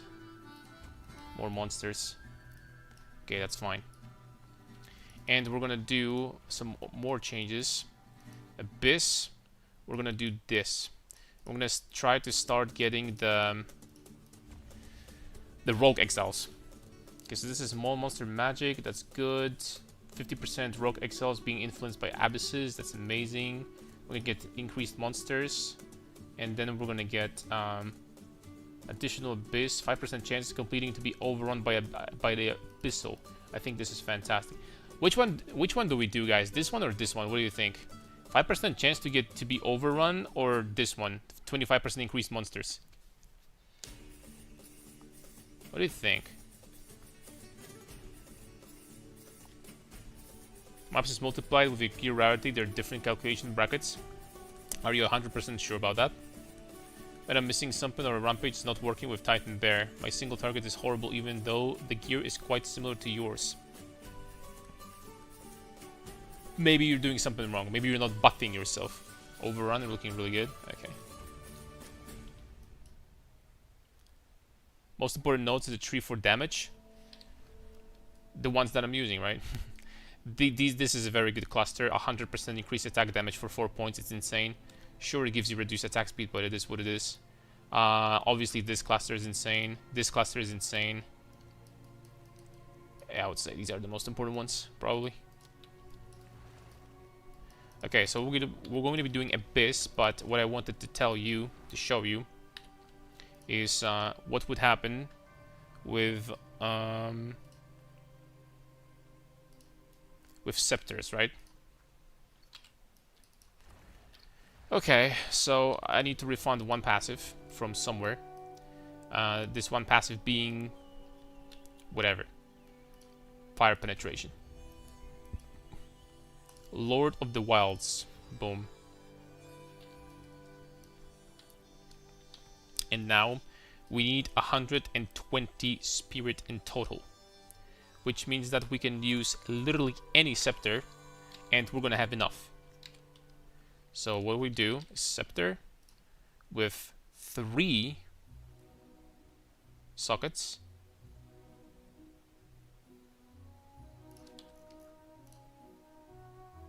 Okay, non-unique. Okay, there's 300 of them.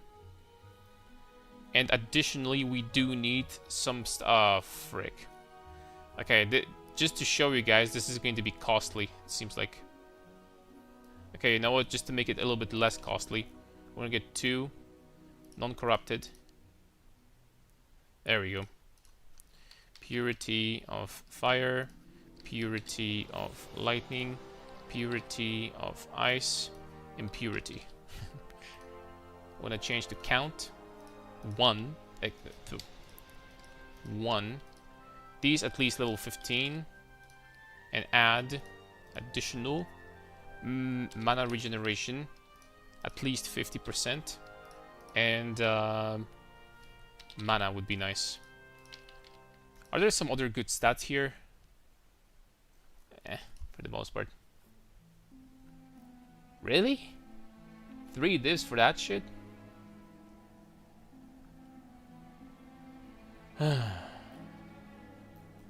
I just drop mana for now. I just want to show you. Bro, what the frick, man? Why is this garbage so expensive?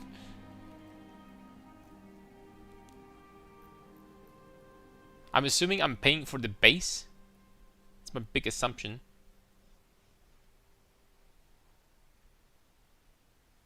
Just paying for the base, right? Probably. Okay, what about this? Just remove that completely.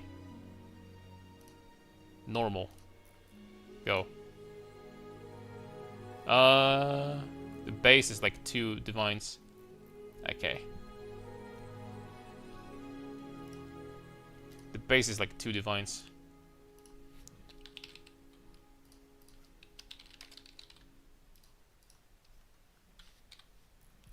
Let's see.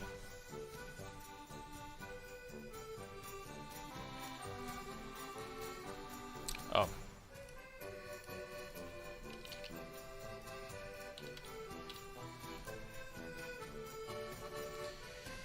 Alright, so this one for 3, huh? T1 mana regen, intelligence, mana, a little bit of mana, some mana here, purity of fire.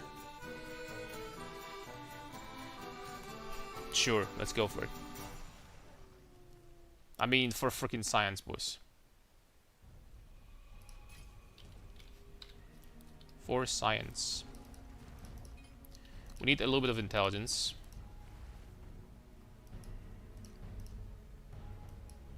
Not too much. There we go. So what happens is we have this thing. This gives us 46%. 46% fire resistance. So we could drop fire resistance from this ring, for example, completely. Which, at the end of the day, doesn't really matter that much. But, you know, whatever, that's cool. Our rage regen is very high now. Okay. But the most important thing is that, of course, we would need to drop scavenge plating. We can't use that anymore.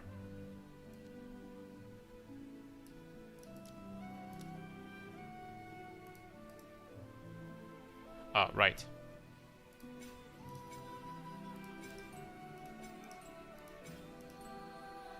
Scavenge plating. We can't use charge regulation anymore. But we do get 4 auras here. I mean, four auras. We get 4 passives here we can do. Which is quite insane, to be honest. That's pretty freaking strong. And if you wanted to be doing this technology, on paper you don't need spirit on your amulet anymore. Either. Quadrupapul Soulcore. Kui Papa.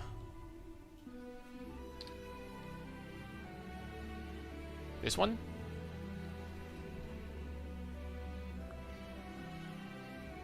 Armor applies to chaos while full energy shield. Yeah, that's not gonna... Unfortunately, that doesn't do anything for us. Unless there is something in this game that... Like, you still have your energy shield, but it cannot be damaged. Like in PoE 1. If we have something similar to that. But unfortunately, that's just not gonna work. It usually starts after spending a total of 2000 mana. No more once every 2 seconds.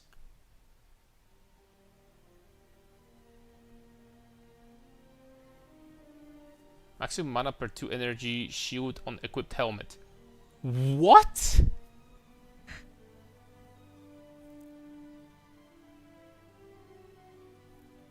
Increasing reduction in movement speed also applied to energy shield. Bro. That is so freaking much. That is so much, man.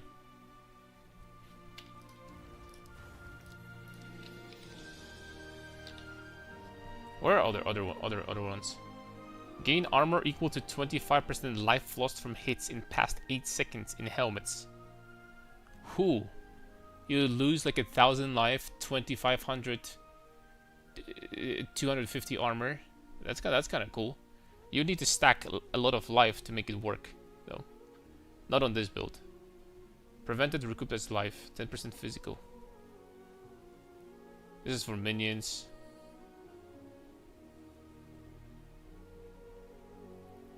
Huh. Kinda nice. Accuracy rating for Precursor tablet unpredictably.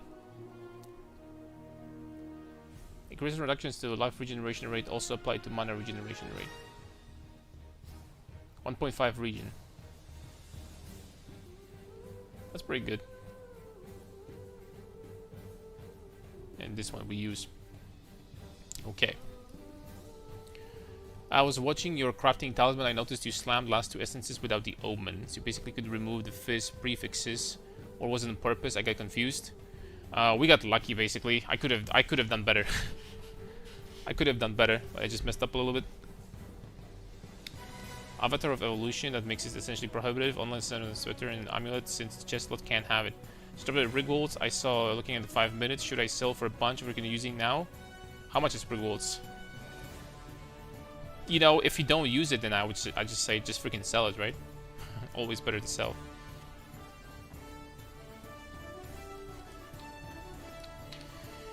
Alright, so is this even better? I mean, I have freaking soul cores still here, right? 2 slots. Scepter.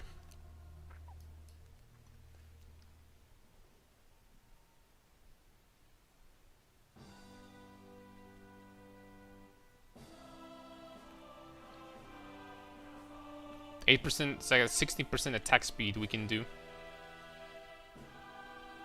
Oh, never mind, that's for allies only.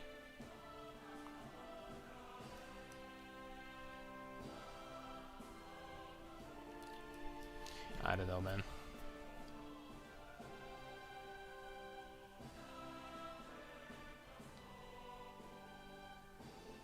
Yeah, but it's with Bond. We can't use that. I mean, I'm going to decide whether it's good or not after we're gonna find out what are the good supports we could put in there, in these skills. So basically what we're looking for is persistent tag. Persistent. Okay, let's see. Let's go from here. Refraction. Nope. Nope. So vitality, obviously, it's number 1. 2% regen, always decent. That's number 1. Your minions deal increased damage when you're in full mana. That kind of sucks. Precision 2, probably number 2. You never miss.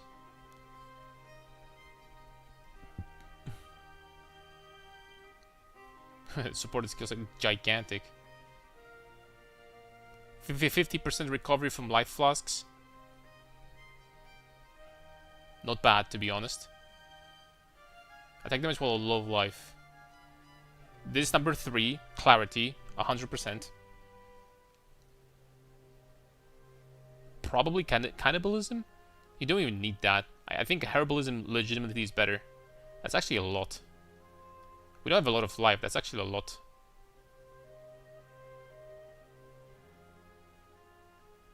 Freeze duration, shock duration.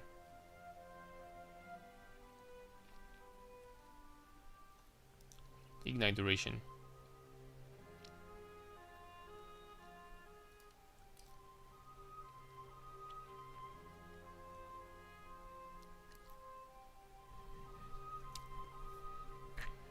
Guys, I don't know if this is worth it.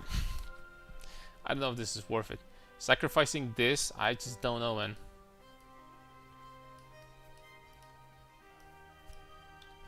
We definitely lose tankiness overall. These remaining support skills are not that freaking good. They're really not. They're really not, boys. Of course, sure, you can still have like soul cores here. You could put something in there, but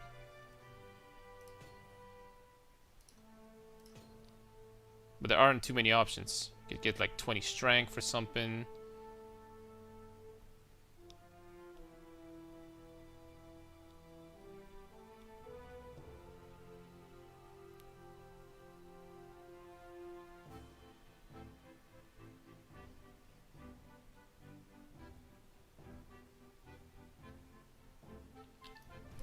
I think I'm gonna spec out of it, man.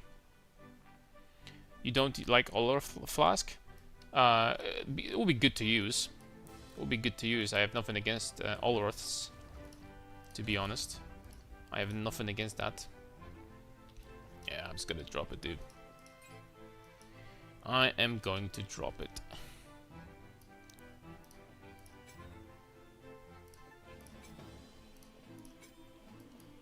I think at the end of the day, this setup might be a little bit better. We don't. The problem is that we don't need these additional supports. What we would need is having all of these up at the same time. And the 40-something fire resistance, okay, that's cool, but you know when this would be really good if you had this too. But we cannot have everything at the same time. We need these nodes. This is all of our defense, and this is too good to freaking drop. I can't drop that. I'm sorry. I can't drop this. Oh! Oh! You get literally the best gear in spirit rolls. You can do endless rage and bond with Cloak of Flame build, but it's close and maybe not possible still. Any new broken endgame support gems? Probably not. What's up, Thane? How's game? How you doing? We've been theory crafting a little bit. We made the build faster without really sacrificing any tankiness. Arguably, you could say that we actually got a little bit tankier because I think we have more armor again. So, looking good. How much did I buy this for? I'm gonna try to sell it back for like 3 divs. You know what? Let's try to get greedy and let's try to sell for 4 diffs. I'm gonna drop it down later. Alright, let's try to farm Abyss with the new nodes that we have.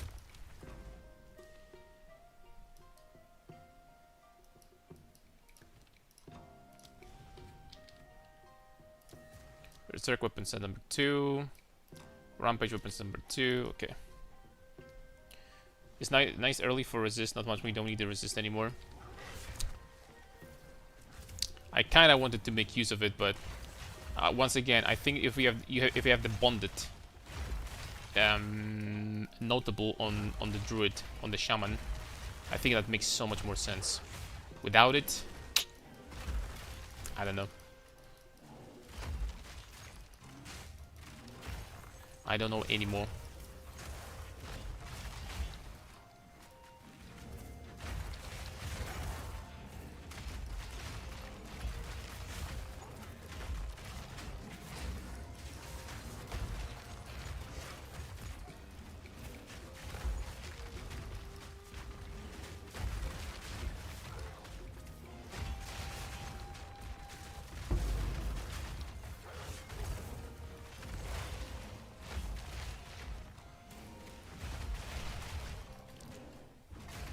Trying Abyss tablet with increased difficulty per closed pit. Yes, although I'm not 100% sure if these tablets are with increased difficulty per pit, but we were doing that yesterday. Yes, I'm gonna excuse me. Yes, I'm gonna try to find one with this mod. I mean, sorry, my voice. Swear I'm it's not from drinking alcohol. Promise. I don't really drink.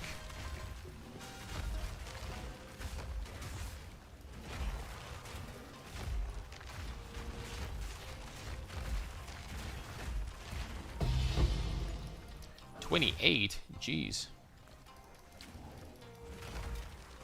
That's a substantial amount of money from these breaches. Freaking splinters are so expensive.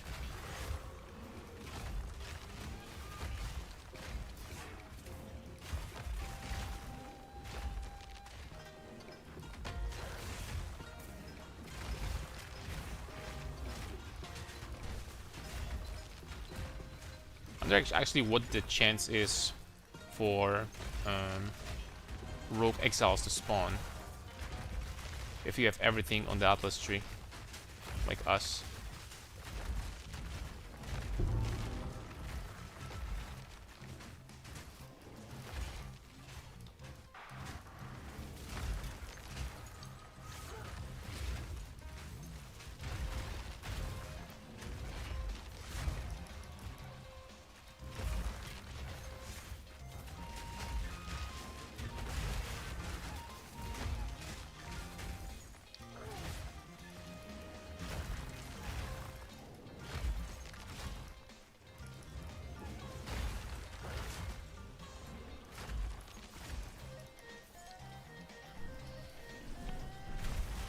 You're buying all the splinter.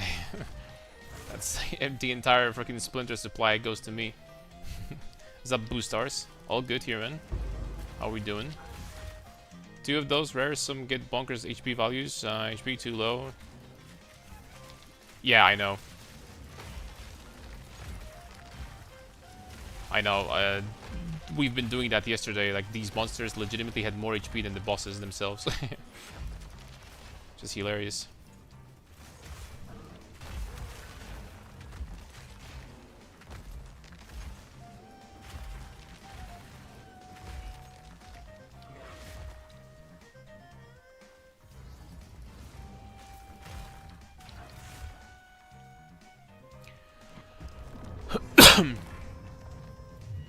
You rather have +1 max cold rest or damage taken from mana on heart of the well. How much is it? By the way, how much damage taken from mana before life do you get from that?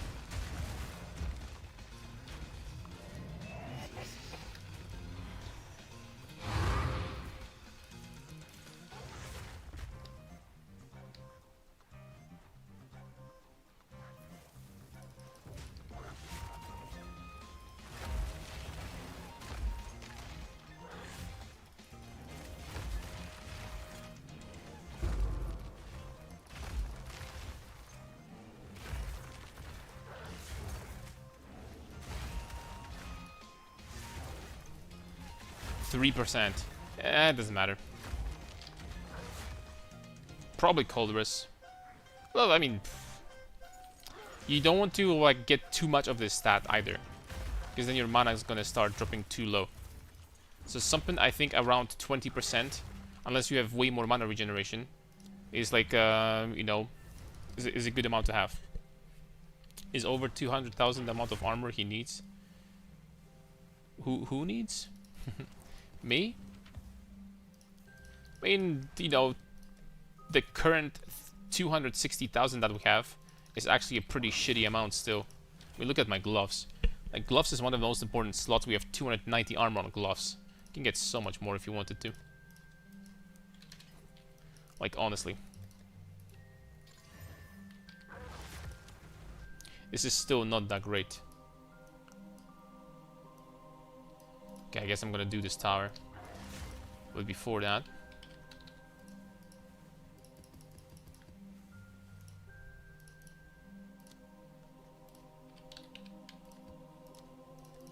Okay, breach, I don't really care. Good enough to me, to be honest. And then... increased number of rare monsters, desecrated currency from abysses, rarity, okay. Okay, here's the difficulty, and 2 monsters, additional rare monsters. Ooh. Wonder if this would actually sell for something. No? Huh. This one's really good. Dude, additional 2 rare monsters here. What the hell? Guys, is it going to stack? Wait, let's find out. Let's find out, boys. 12% fire, maximum fire, chaos. Ooh, double damage. That's big. That's a big one.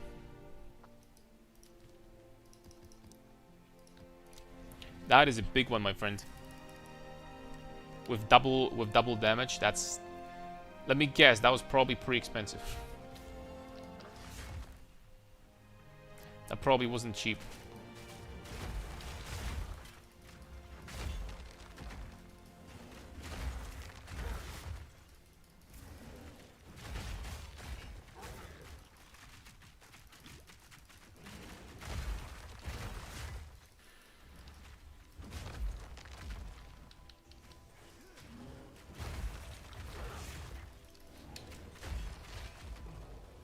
Fire, Canada. What, do you guys have the same one? Almost the same. Damn.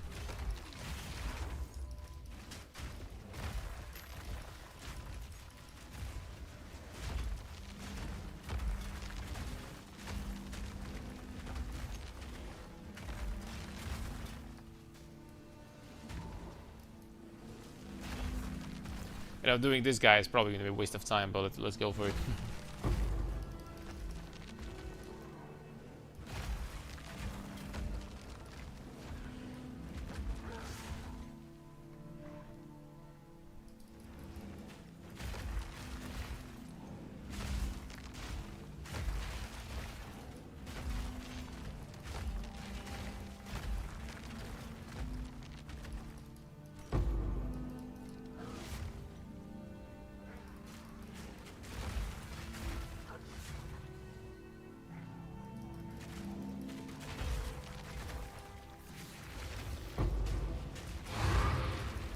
I gotta admit though, for the longest time I was thinking about just skipping breach completely and doing no breach, just triple abyss tablets. What do you guys think? You know, breach is great, but the money really is at doing abyss this league. And breach takes so freaking long. It's like a minute, basically. It's like 20 or like 25% of your time doing the map, right? Breaches are really long. I mean, I guess we could... Okay. Okay, they wouldn't be that bad if we dropped this node, I guess. Okay, we could drop that. They'll be faster then. Effective as a rare breach monsters. Catalyst drops from... Does this work? By the way, it was bugged. It was bugged until freaking I'm pretty sure it's still bugged, this patch. We could also do this, 40% more clasp hands. That's pretty good. That's more splinters. That's not bad. Don't you run any irradiated? No, not right now, no. Just full juice for currency, basically. Right now. I say do it, the base tablets are worth a lot.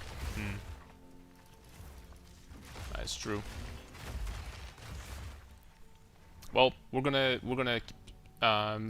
finish this breach, and we're gonna jump into it. We're gonna start doing triple abyss.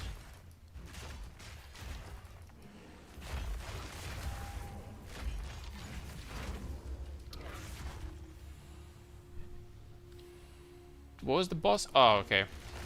The Chimera.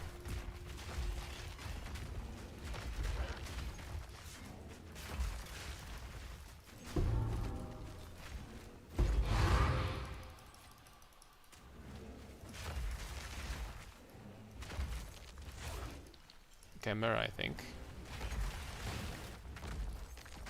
Works can't confirm? Oh, it's a Shade Walker.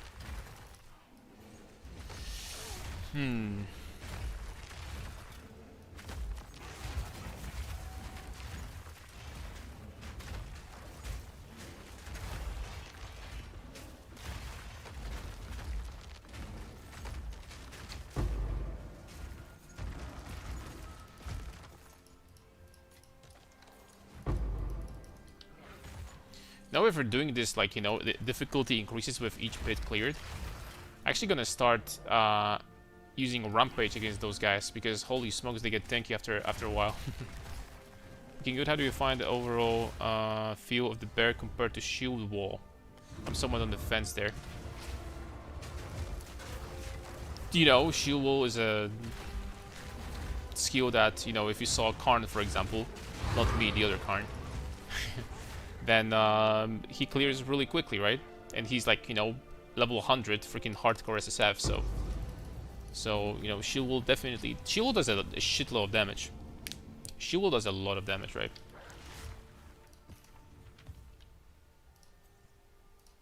Shield Wall is definitely good. Definitely a good skill. Something tells me that eventually it's gonna get nerfed, because, you know, anything a warrior uses eventually gets nerfed. It's pretty much a theme at this point. Okay. Alright, here we have Beyond. We're definitely going there.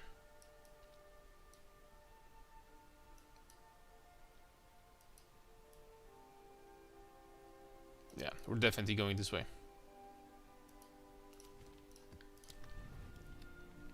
We have to.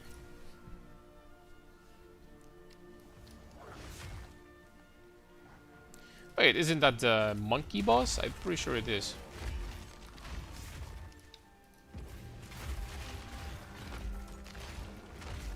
Extra fire, extra lightning.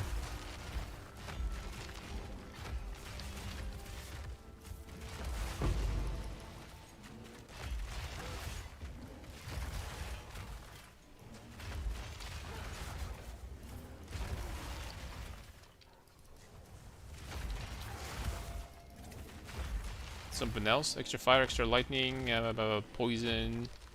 No. Well, he can shock, right? Because he's gonna be doing lightning damage. Yo, guys, I have a big question.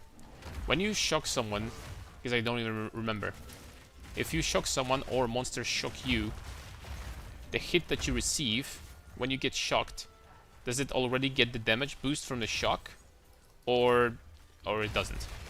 Are you going to be getting the damage, you know, extra damage after the initial first hit? Think about switching to it, but sticking to Slam's Rampage so far.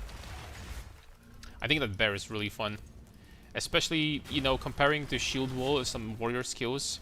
Very hard to compare, to be honest. But if you're like me, that played 10 warrior builds in the past, and now it's super excited to play something else, then I would say that honestly, just stick to bear.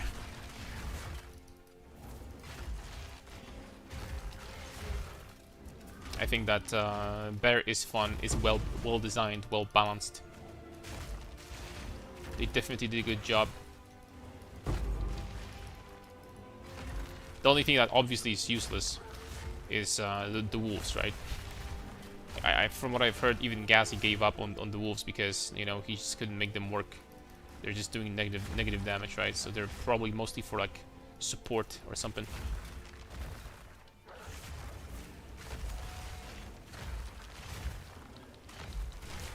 Looks fun, but a bit slow to be fair. You can make it faster. This is without movement speed. This is without movement speed on my boots. Honestly, if I could like right now exchange this life for movement speed, I would do it. I don't even need this life over here, in the slightest. Having that and not having that would change nothing to me right now.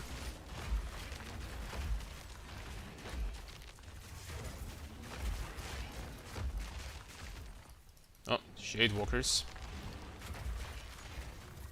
2 Shade Walkers? No, this Shade Walker got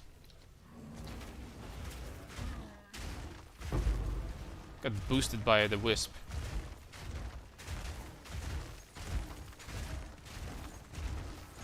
Okay. With Rampage, even with this mod, they still die fast.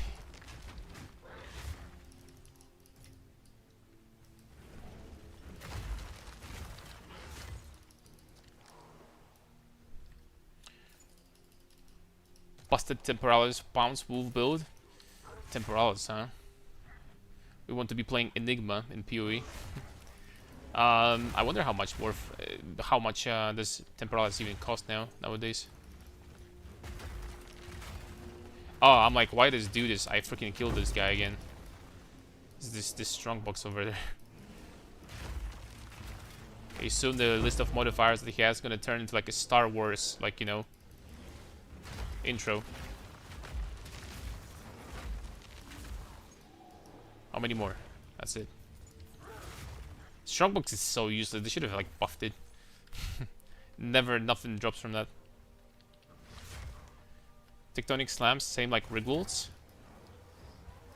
For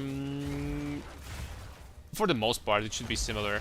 I literally switched to it because the damage difference is going to be like borderline like 0, or just like slightly better for Rigwolds. But Rigwolds is like 5 divines, and this one you get for free. It's really hard to say because I feel like Tectonic Slams does even better against bosses that have big hitboxes. It's really hard to compare them, compare the two. Really, really difficult.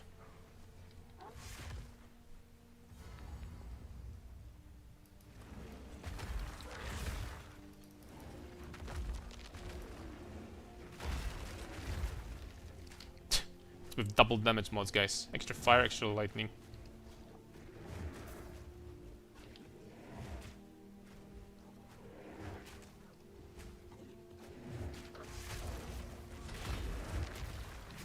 Hilarious.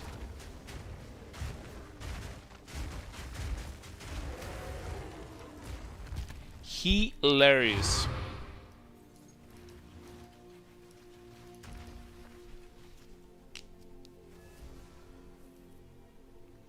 It would literally, if we had like you know, like top tier gear, he would be like literally doing 0.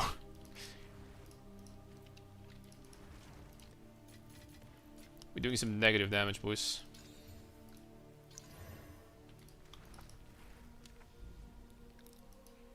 Alright, next up, channel or steps? I think this way is going to be faster, and every single one of those bosses will be empowered. Which, don't get me wrong, is probably not going to give us more loot from them, but let's give it a try. So it makes sense to spend 5 hours is practically free equivalent. Yeah, it's like I tested. I was literally freaking bullying Zest yesterday for 2 hours on stream. I tried really freaking hard to test different supports and all that stuff. At the end of the day, to me, like all of them freaking look similar. Like, I shit you not. All of them look similar at the end of the day.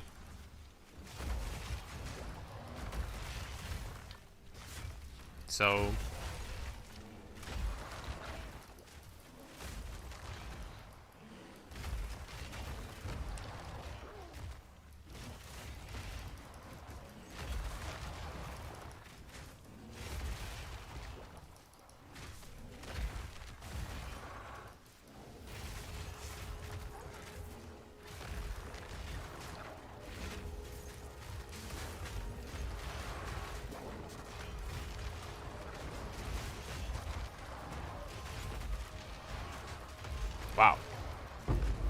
And I'm dropping frames for the first time in a long time. It's okay, guys. We're pretty tanky. It's not like you don't need FPS in this build. FPS is overrated anyway. You don't need your 1590s, boys. It's all good.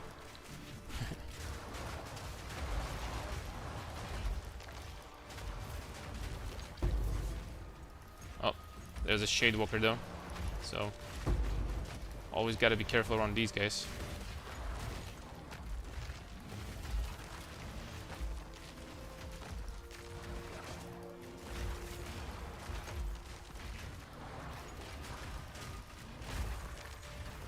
Holy smoke. How many are there? Okay, FPS finally is getting better. How freaking many?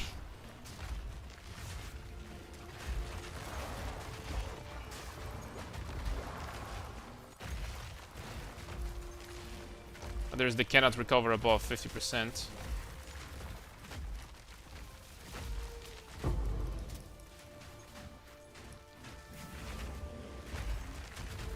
Okay, let's just finish this dude like that.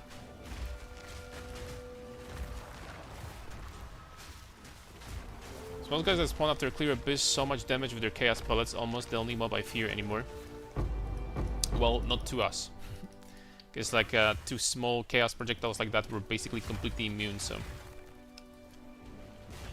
But yeah, abyssal monsters are probably the most dangerous in the game, close to probably followed by delirium monsters.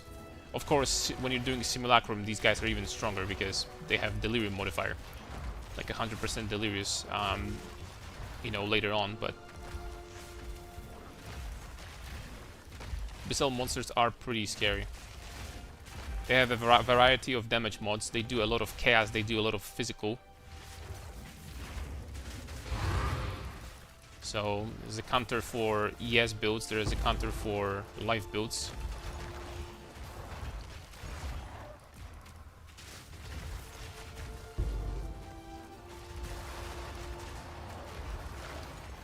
Dude, what with the pack size on this map?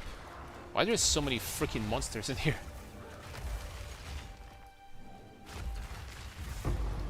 How do you like the optimized game dispatch?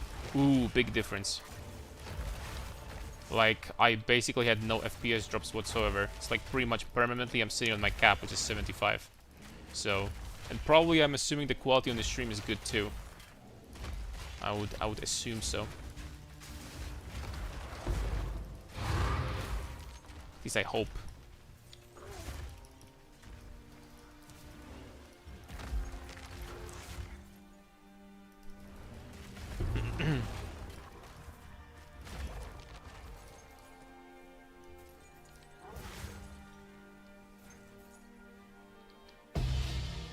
But this one map in particular, though, is making me drop frames a little bit.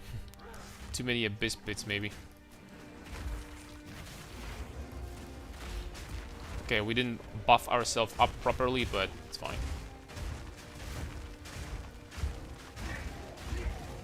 Shouldn't matter. Shadewalker nerf, monkey nerf. What's next? What are the freaking annoying things in the game that you guys don't like? The executioner mod is pretty bad, right? Because this is the one that prevents your recovery above 50%. This one is pretty dangerous. Something tells me they're gonna nerf it to 66% from 50.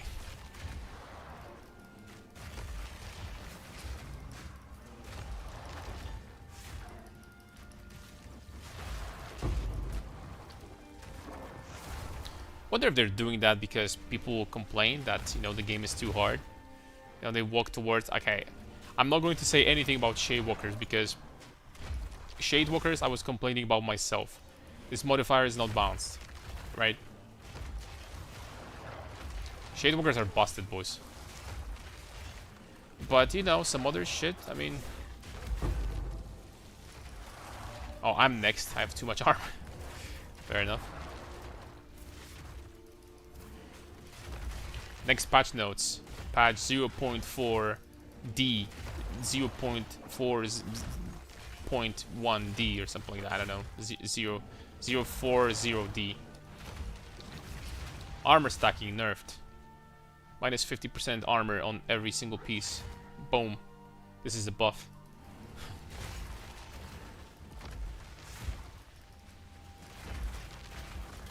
This is a buff because also we nerfed armor on monsters by 50%. Which doesn't matter. Therefore, the most fun part watching during campaign, I feel like they have games like have like a Boogeyman, Butcher, and Diablo, Executioner, and Night Rain, Monkey, PoE. I have to say, like, I kind of enjoyed the fact that this guy was doing a lot of damage. I kind of did. I think it's kind of a shame that they did it when, you know, they freaking nerfed him. I really think it is. I think that Monka S was, you know, when you saw Monka S on your screen, you were definitely shitting your pants. Especially if you're playing hardcore, right? In hardcore, you do not want to see this guy. You want to escape as quickly as humanly possible.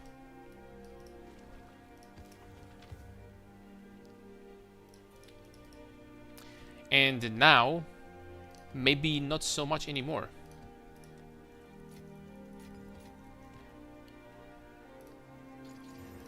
I think that a lot of changes that they're doing are oriented towards like the newest player, newer players. You know, I think this is where it's at.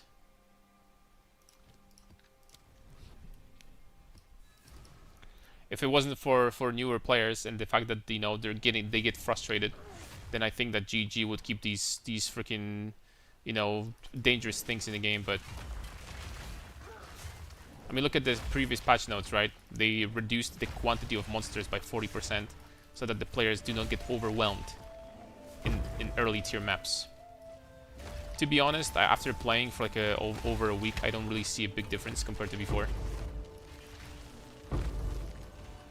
Pretty much the same as it was, I would say.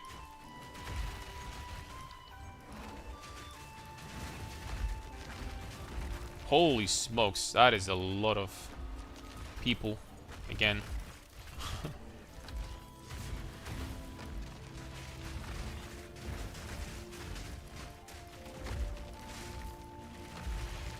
That is a lot of people right there.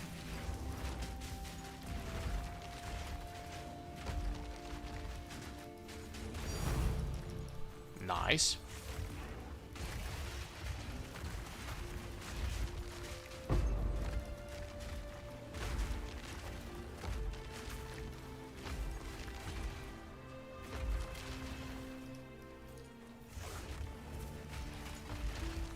They have these abysses. What the hell is happening in past two maps? The abysses are freaking massive.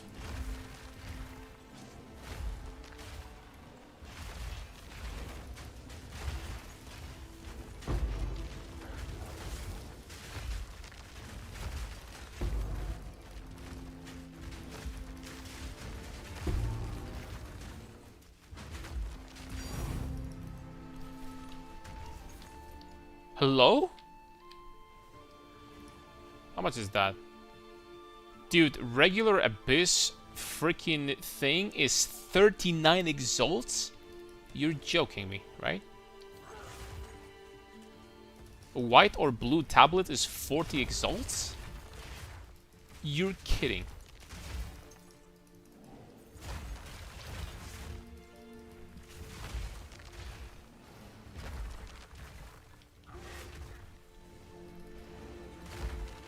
Dude, this is freaking cracked beyond belief. We just start freaking farming that, like, you know, with triple tablet, legit. Like, I'm freaking serious right now.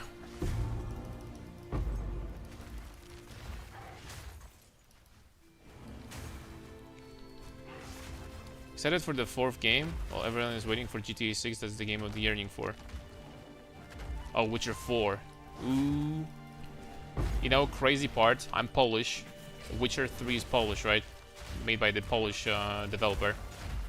I haven't played Witcher, actually. I actually haven't played Witcher, which is crazy. Because this is a game for me, by the way. This is a game that I would enjoy playing. And the fact that I haven't played it only means one thing. I'm a dumbass, right? Job on for 850x? Yeah, these are so freaking expensive.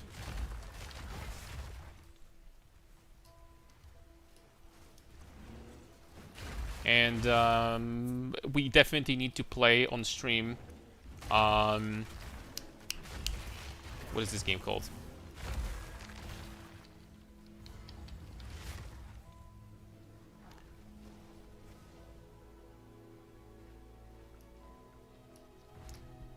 Not Dark Souls. The After Dark Souls. Why did I forget this game's name?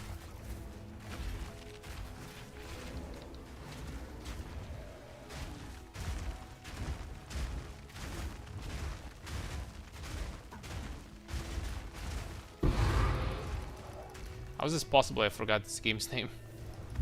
Elden Ring, of course. Of course.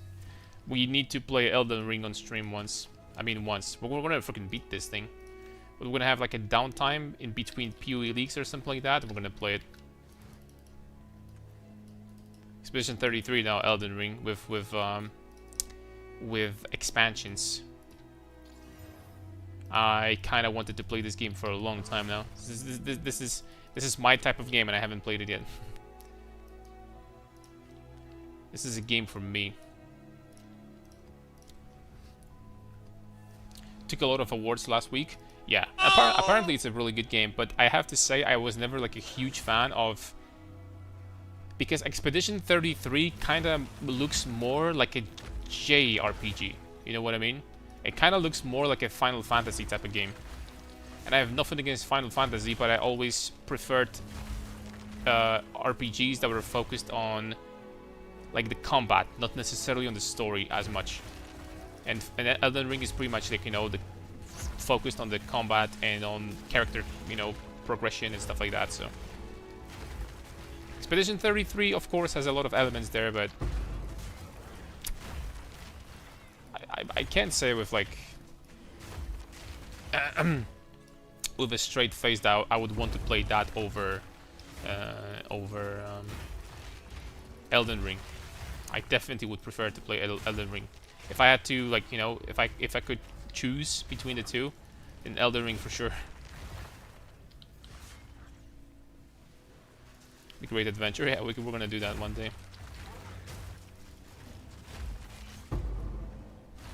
Now it's time to play it, mate. They made a new gen update like a year ago, and the DLCs are god tiered. 4th game coming soon.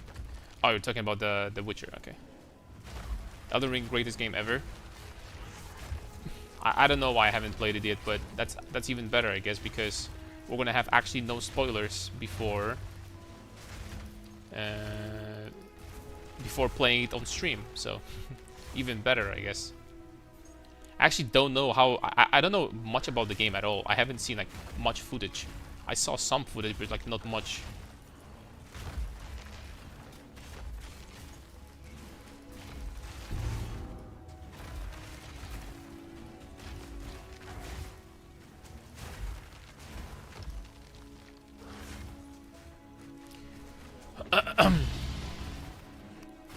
Ooh, heavy belt.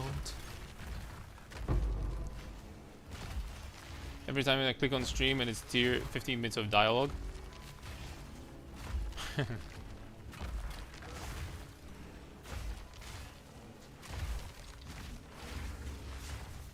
This is kind of the style of JRPGs, right?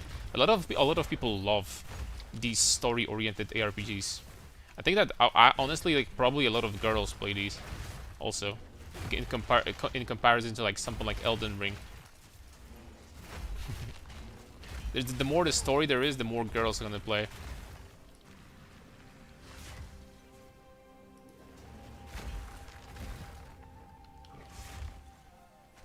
Look, I played when I was a teenager. There was this situation that I temporarily didn't have PC and my PlayStation 2. It's like we bought the game with my older brother. And we're like, like we didn't have internet back then, like, you know, we didn't know like what we're buying for the most part. There was this Final Fantasy X2.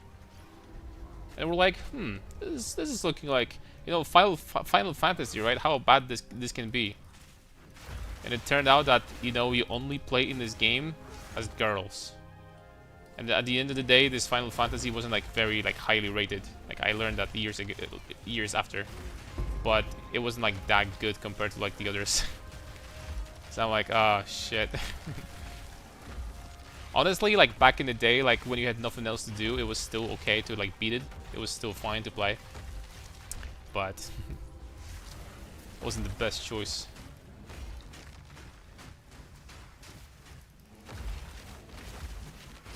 As it turned out.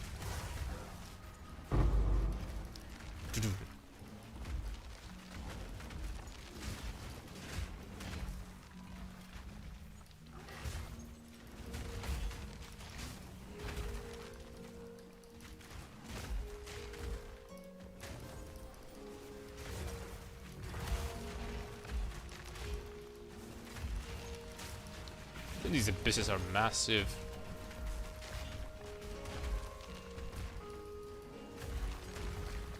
Is raw dog the best way to experience it? Honestly, every game is the same.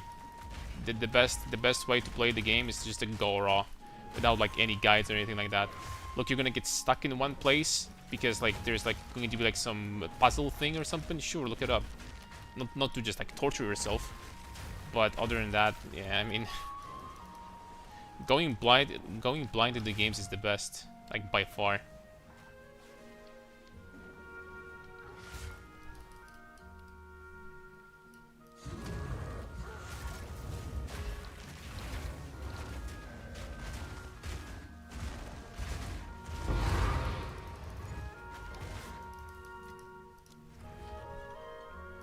There we go. Deep story, George Martin created world with Miyazaki destroyed, and then created another on top of the St. Martin's world like in the past. Also, you have some backstory. Like, you were interested in like, you know, like ins and outs of how it was made. I like it.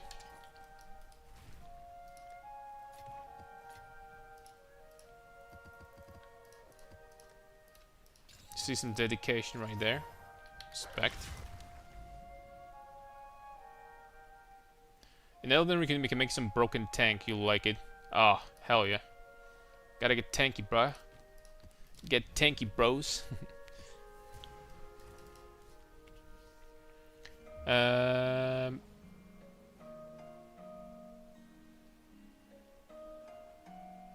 you have a lot of flat damage in your rings or something? You can't seem to really get close to that rampage damage of yours. I don't. I have... First of all, I don't. Secondly, you don't need it. You get a lot of damage from your weapons, so in comparison, the damage from rings is not going to be very substantial. You know when the damage from rings or gloves is very good? When you're dual wielding. Because both weapons get the bonus.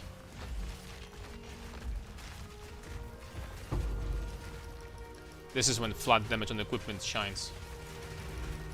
On something like that, not really.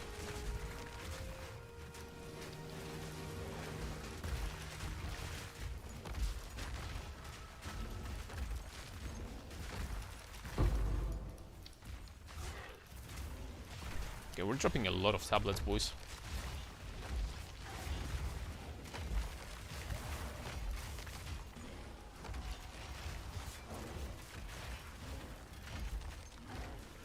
I have to say, they optimized the game really freaking nicely.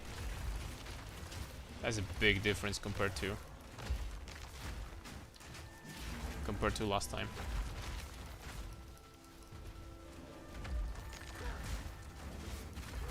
Compared to last week, I mean, I couldn't freaking play at all to begin with.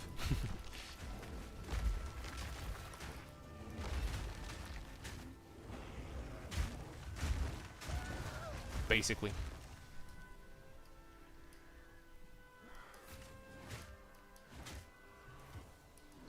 No loot from the boss? Thanks, game. Thanks for nothing. Flat on ring applies twice when you're dual wield. Yeah, it's gonna apply on both weapons. Flat damage on well, dual wielding, especially one-handed weapons, is an insanely good way of mitigating the gap between two one-handed weapons and two two-handed weapons with Giant's Blood. It's very, very strong. Because you hit with both weapons, right? When dual wielding, with like 40% less damage penalty, but still. Both weapons independently hit at the same time. That's why it calculates like this. Oh, Shade Walkers. 2 Shade Walkers. Was one not enough?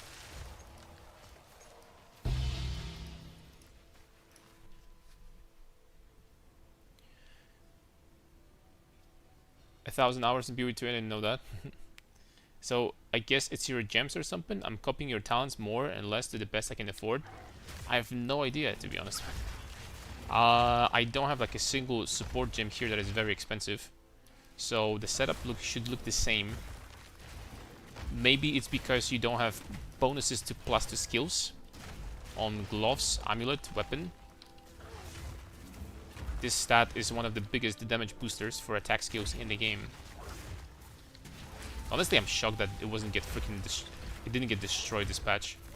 I thought that the scaling of skills is gonna get freaking annihilated, but I was wrong. Maybe they're gonna focus on balance in the future, I don't know. In 0.5. Elden isn't a story-driven game, the stories already happened, you're exploring the world to figure out what happened, and reading lore and context clues. That's a perfect game for me, I can tell you right now.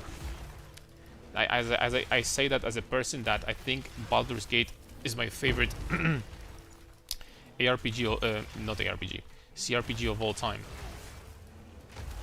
I guess Baldur's Gate is not Elden Ring, they're 2 slightly different genres, but...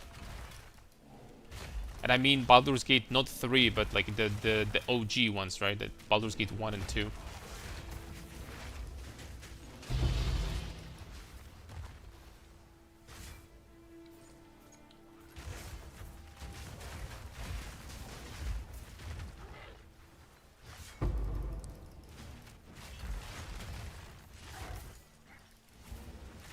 The OG Baldur's Gate were... Especially for its time, for their time, these were like some crazy, insane games. These are like, you know, made in early 2000s, right? Baldur's Gate 1 was in 90s, pretty sure. 1999 or 1998 or something. Thanks for the stream. Hoping there's been more tips making character tankier. Sitting at 20 to 70k, but need more armor. See you around. Thanks for watching, man. Very much appreciated. Thank you, thank you. Have a good night. The progress with this character is as follows, boys. We are going to release 2 more videos. One is going to be tomorrow with the upgrades we did today. Also, I'm going to mention, if you want to have more speed, of course you can get movement speed in your boots instead of life, and it's going to be perfectly fine. You're still not going to die to anything. And then the final video with a full build guide for this dude, and then we're gonna jump into next project.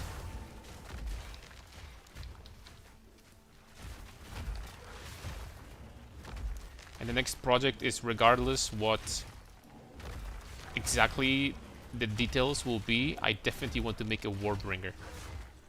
I'll tell you that. Definitely a Warbringer.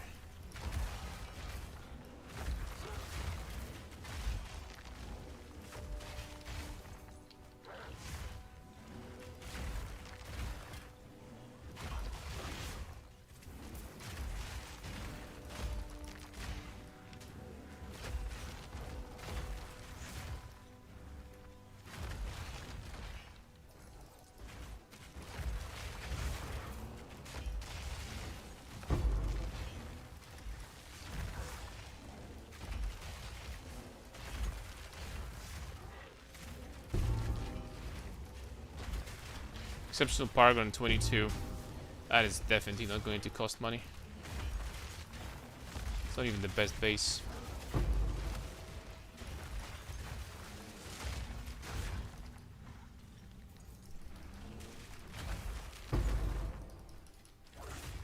Deterministic way to craft a helmet? No. My big recommendation would be, if you're not playing SSF, is to get a helmet with as much armor as possible and 2 good suffixes, and then basically just slam armor applies to chaos.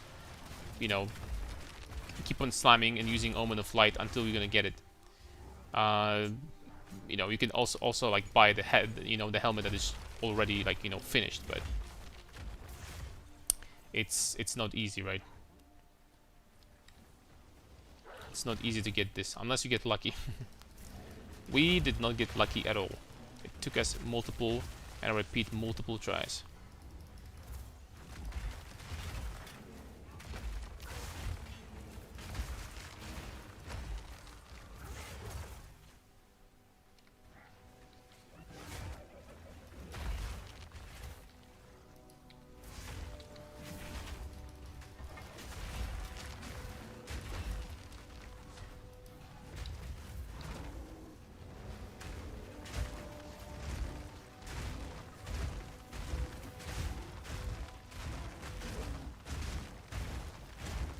Messed up my combo. He doesn't take damage. Forgot to use something there.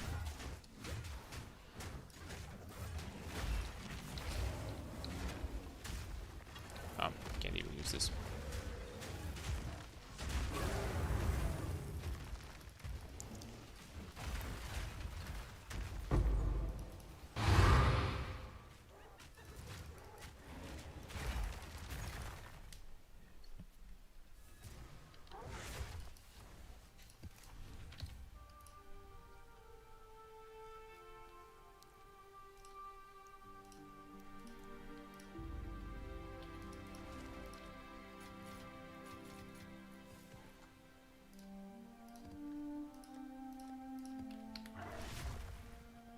I'll have a good one, Vesoich Sean.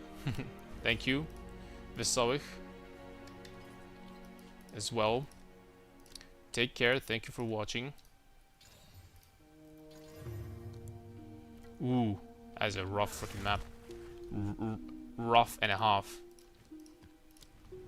Minus max extra damage. I've been trying to go from magic base with life and armor applies to elemental, essence for resist and desecrate for armor applies to chaos. Hits this a couple of times, my exalts miss. Have you been trying to use perfect exalts or? Honestly, I'm not going to be an expert when it comes to crafting that. I will say.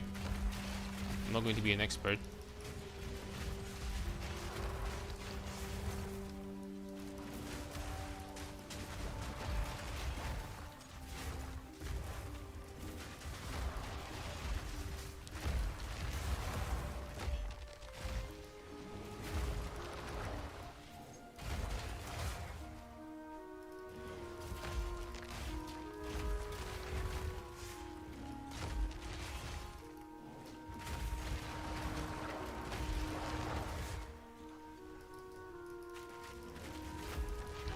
Maybe on YouTube there's like a helmet crafting video or something like that.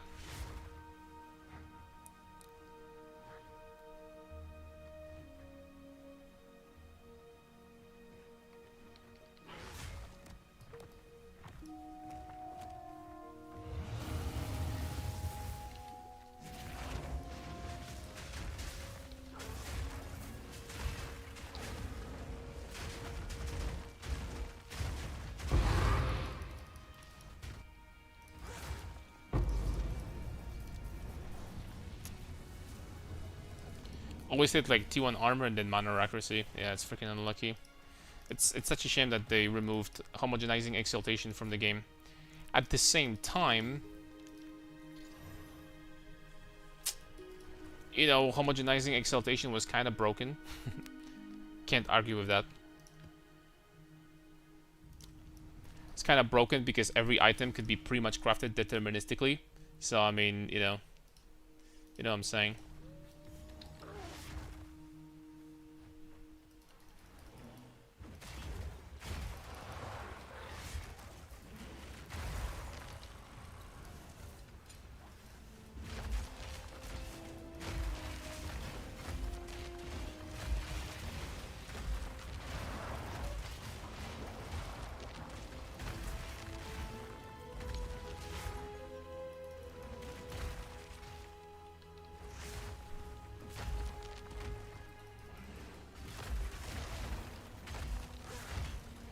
Gotta go, last day of work tomorrow before Christmas.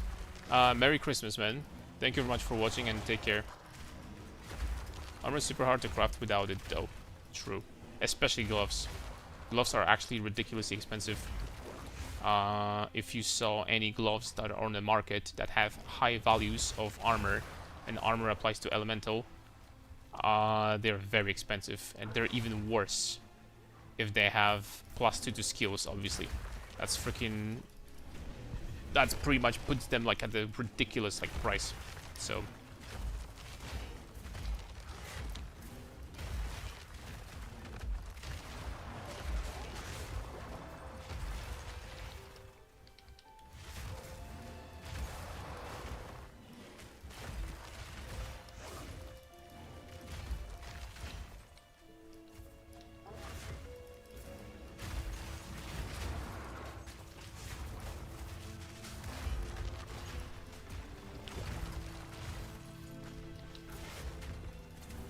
Maybe next league we're gonna get another crafting method.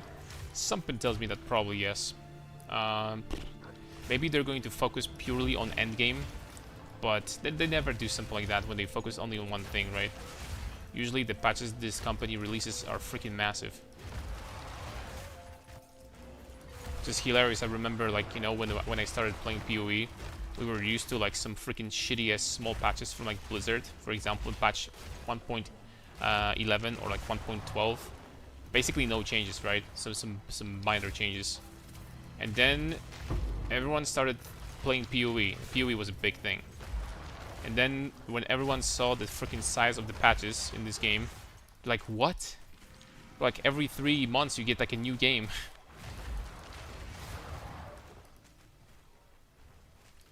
Since then nobody was able to match like GG's ridiculous speed of making content.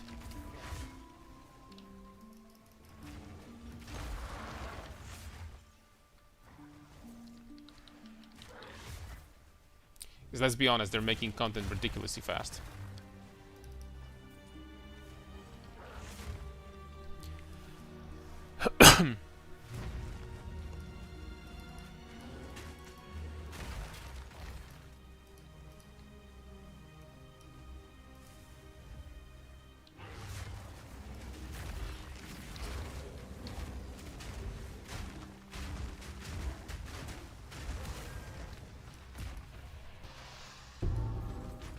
Really impressive how much they do in short time, in 2 games also.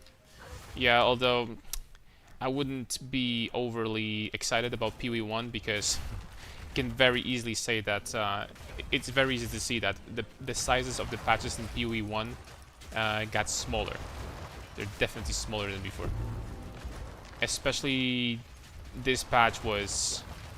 I don't know if you saw the statistics, but the PoE 1, this patch, you literally have some ridiculous retention, right? I think that now only 6% of the players left is still playing the PoE 1 league.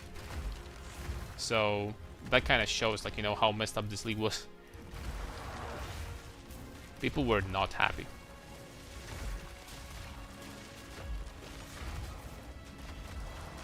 People were not happy about this one.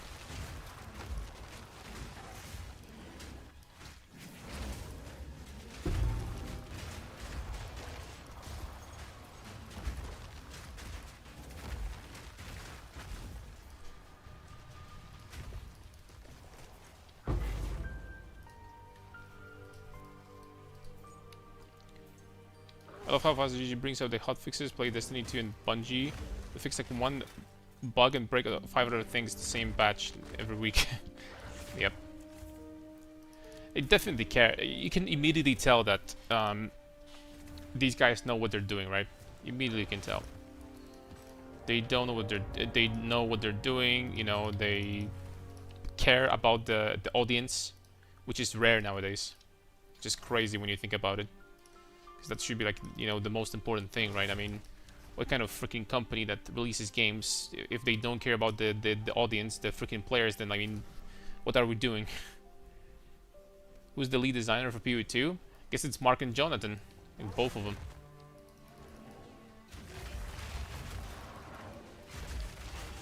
I think that Jonathan even more. I think that Mark focuses on PoE 1 as well. And for PoE 2 you have pretty much pretty much have Jonathan, right?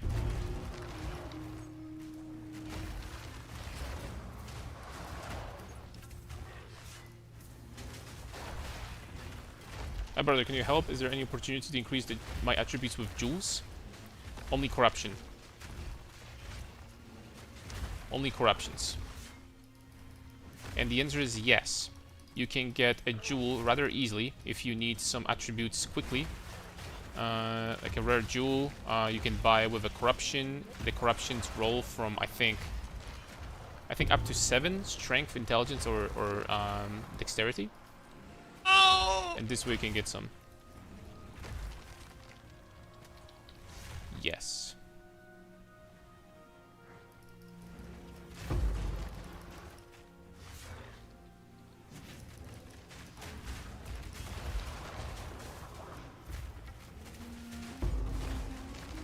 Yeah, that's gonna be a lot of monsters. It's going to be a lag fest in a second. Trust. We have Abyss on the other side too.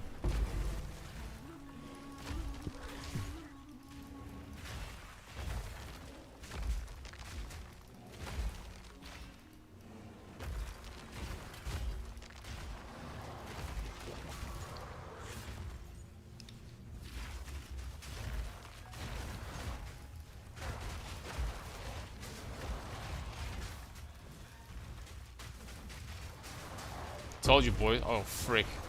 Actually, my FPS might go down to like 20 or something.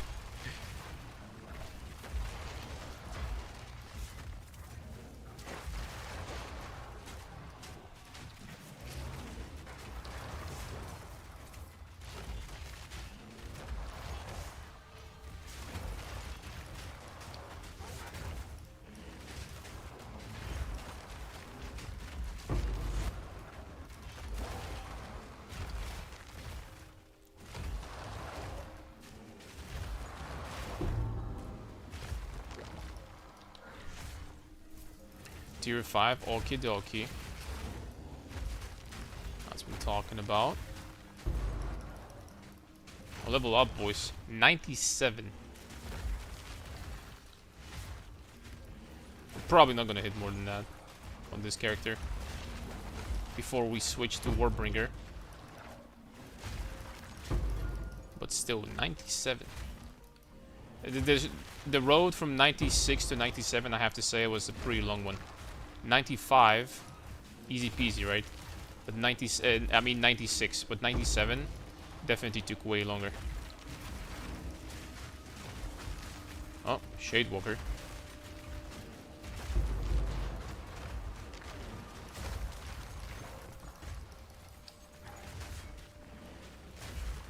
Alright, what do we do? What do we do with the passive point, though? That's the question. Just freaking armour over here. We have 2 points here. The second point is actually pretty decent. Not gonna lie. I don't think we have options. I think this point and this point. Now it kind of sucks that I don't have like another point. I could respect. I could respect this, I guess, and get this. That's a little bit better. I mean, I could do that. I'm still thinking about specking back to this, guys. Not gonna lie, I'm thinking about it. This fire penetration and a little bit of extra damage. I think I might do this right now because later on I'm gonna forget. Why Warbringer? Haven't played Warbringer in quite some time, and I have something in mind that maybe is going to turn out pretty freaking strong. At least I hope so. If it's not going to be strong, then, you know, report me to Riot Games, or, you know, something. Report me to Blizzard. There you go. Alright, there we go. We didn't really lose much armor. We got this cluster again. And 1 point left, still. 1 point left, still. What can I do with 1 point? Attack damage while surrounded? Yeah. Can just get more armor, right? As always. 12% though, it's kind of, you know, it's not a great point. Here's another 12%. Here's another 12%. I mean, the remaining point, I guess, just freaking invest into armor. It is what it is. For like quickly, I won't be able to figure out like, you know, like a really good route here for something really nice. I think just invest into this.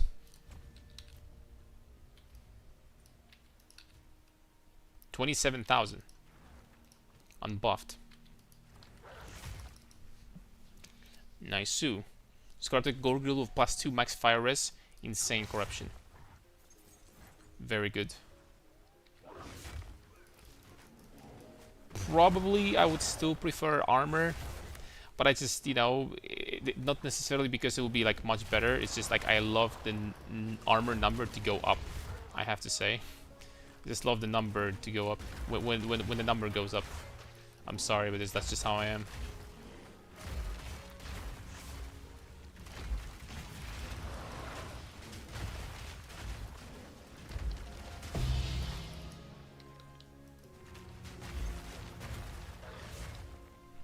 That's just me. There's nothing you can do about it.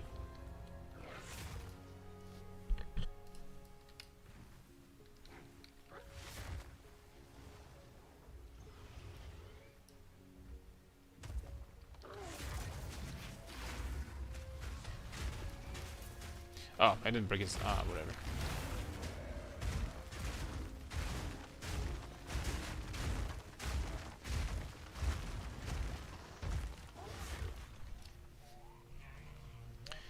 I'm a wolf. Should I run Cloak of Flame, or is it worse for me? This defensive setup, if you're playing Shaman and you have these nodes, this defensive setup can be used on anyone. You can absolutely use it on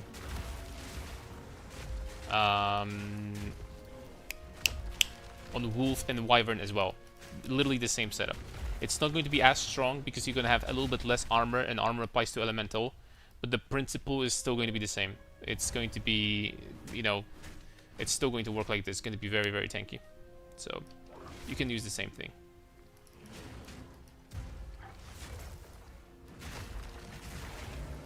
I'm just going to kill him with this. It's going to be faster.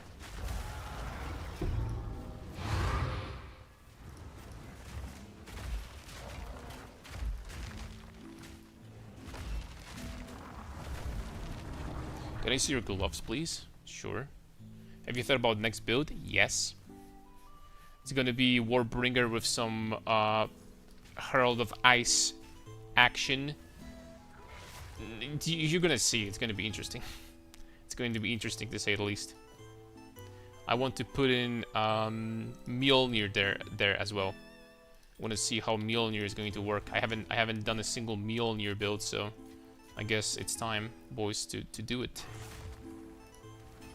These belts don't sell for 45? What happened to them? They went down. No, they're still 45. Like, all of them. Okay, I guess to sell them instantly, we're just gonna do 44.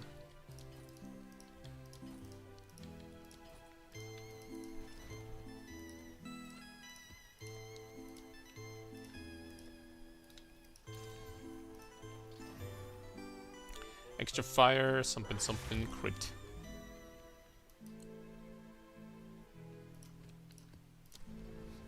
Okay, and since next map we're doing Triple Abyss, this will get interesting. I have to say though, since I swapped to these Rogue Exile nodes, I haven't seen a single Rogue Exile yet. Not one. I guess you just need to get them on I guess you just need to get them on tablets. Maybe that's what you're supposed to do.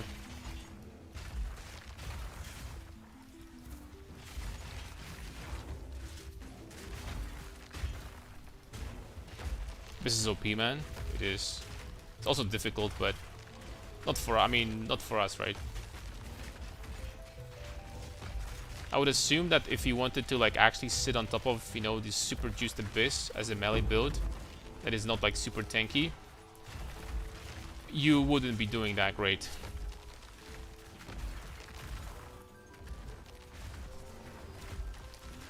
Do you think the Tectonic and Monster Splitter stack? Probably. I would never ever use them together though. Like ever. This is not worth it.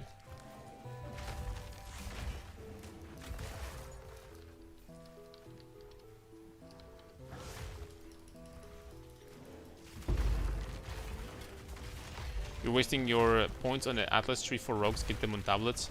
I was freaking suspecting that. These guys just do not spawn at all. I didn't see a single one so far. And we run like 5 or 6 maps already. Did you manage to buy craft good gloves? We bought. Are they good? Yes. Are they really good? No. They have basically no armor again. The gloves are just ridiculously expensive. It is what it is. So if you want to get like really good ones, you can't. Unless you have like, you know, 100 divines or something. Or like, I don't know, like 30 at least.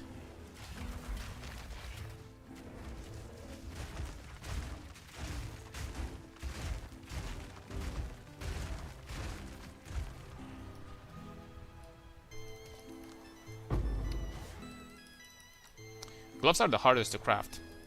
Like, by far. On boots, you're chilling. Because on boots you get movement speed, essence, which is 1 less modifier. You don't need +2 to attack skills, which is 1 less modifier that is freaking insanely hard to get.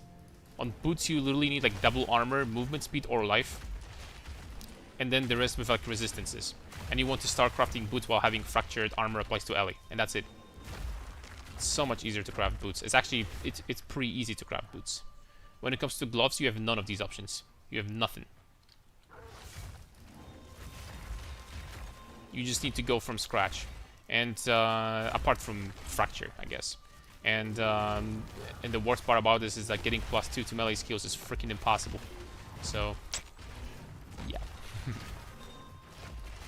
Okay, there's even a worse part I forget about. On gloves, you can roll a lot of different modifiers on prefixes. On boots, you can't. On gloves, you can get flat fizz, flat fire, flat cold, flat lightning, accuracy. On boots, you can get none of that.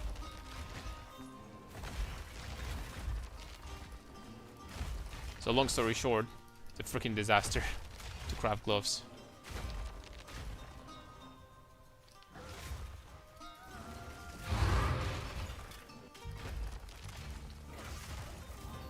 ES builds probably don't give a shit, right? ES builds are gonna, you know, they don't need to get armor applies to elemental.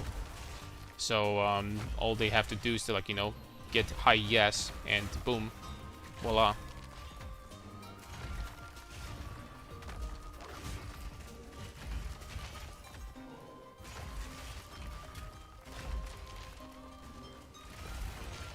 Right, not much effort. We all know that GG loves ES.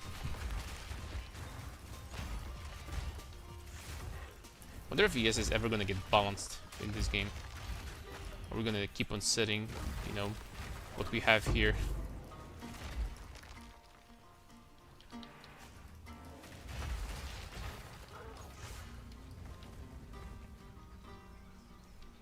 I think that armor is strong, but it's undeniable that it is easier to get tanky going ES route compared to armor, right? Or evasion. It is easier. You just can't deny that.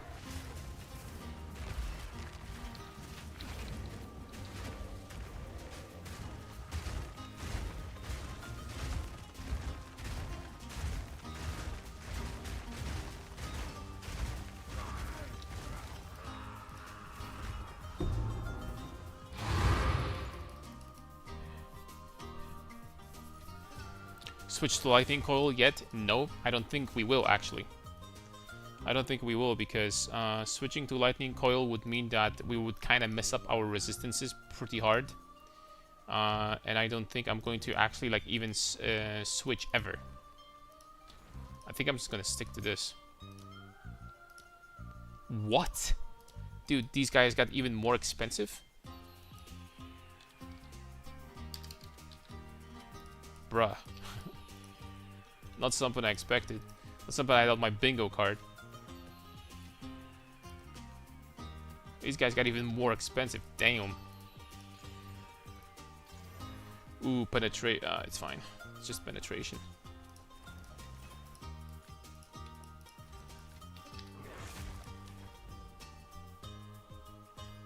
Wetlands, seepage, overgrown. Oh, it is time, boys. It is time to start doing. First of all, I'm going to respec out of this bullshit, I guess. Rogue exiles. Disappear. Off my screen you go. I'm gonna get pack size, we're gonna get explicit modifier, we're gonna get more pack size, and we're gonna get even more pack size over here, I guess. Sounds good to me. Okay, there we go. We have 2 points left, but I'm just gonna ignore shrines for now. Okay, and now we need tablets.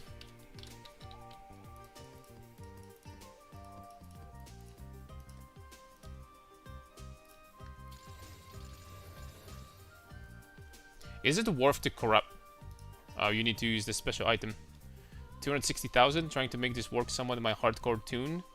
Unfortunately, I'm Titan at the moment. You're not gonna get the defensive goodies. Okay, so here we have Rogue Exile, rare monsters, magic monsters, and abyssal monsters. Increased difficulty reward for each closing pit.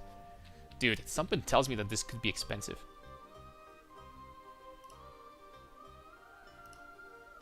No?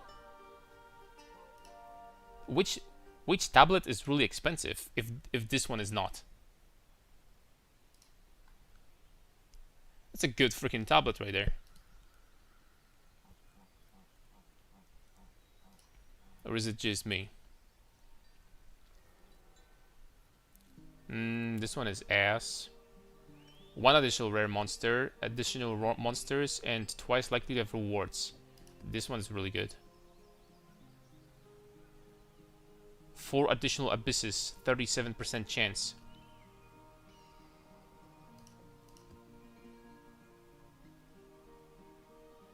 I'm gonna get that. I'm gonna get that, dude. I'm sorry. I'm getting that.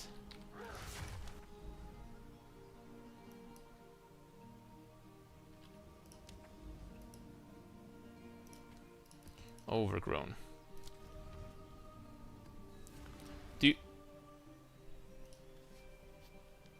Do you think going for essences on Atlas might be worth since essence crafting is so common? I'm not sure if it's going to be better over something like Breach or Abyss or Delirium. I really don't know, frankly. The problem with essences is that there's only a few essences that are actually expensive. The rest of them is very, very cheap. So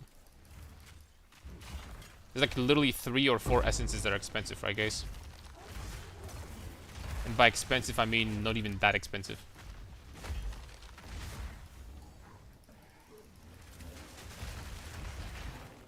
Honestly.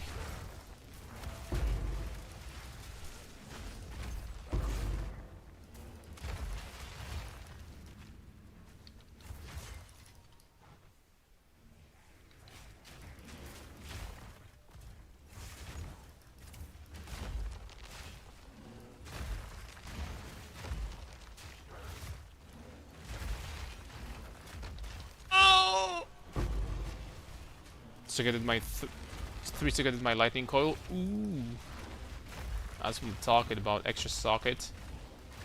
Extra sockets on lightning coil actually pretty nice because you can get more armor and evasion, right? Or like 3% life or something like that. Sockets on armors are generally speaking more powerful, which is really cool.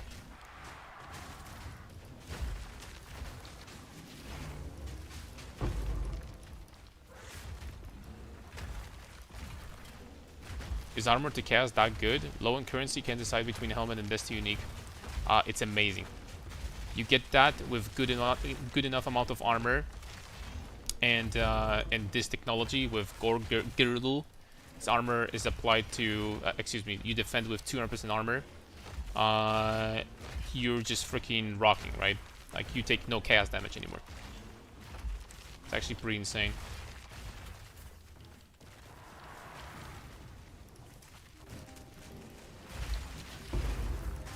So I had to reset the playlist.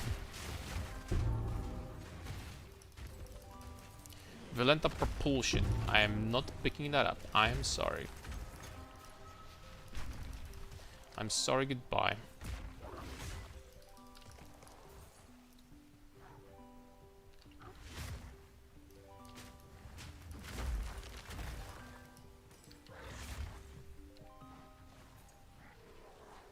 Subcon, your bear attack speed looks so much faster than mine.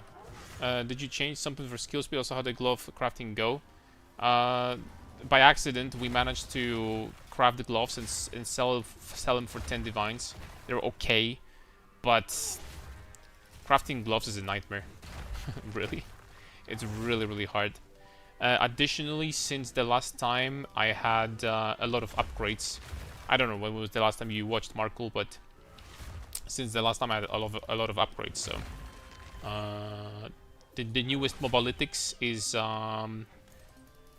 update. I did it today on stream, so it's fresh. You can check it out.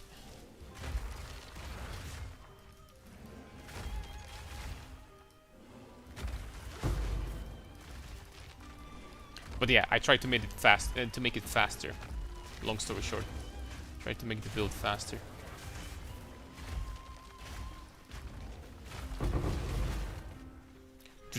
What is this?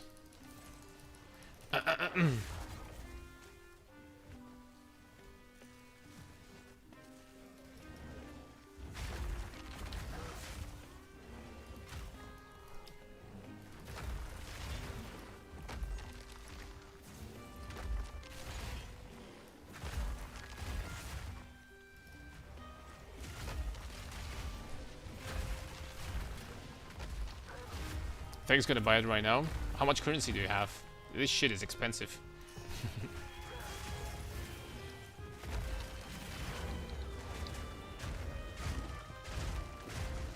Just saying. Awesome, I made a similar weapon to yours. Been following videos. Excellent job. The bear is nice. Thank you for watching, as always.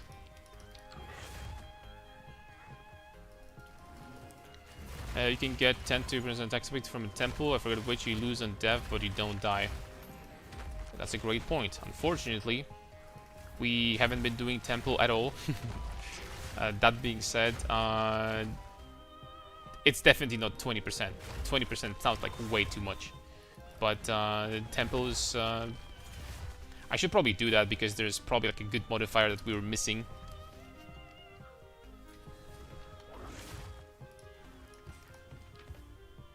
Best tank streamer. Yeah,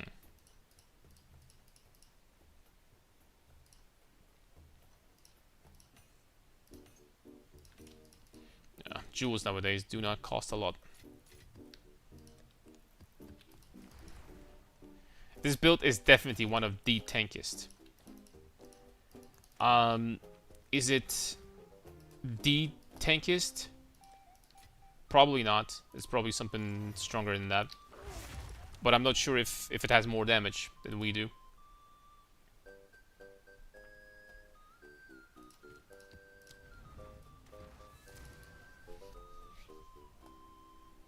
One additional work XL on the Abyss overrun maps.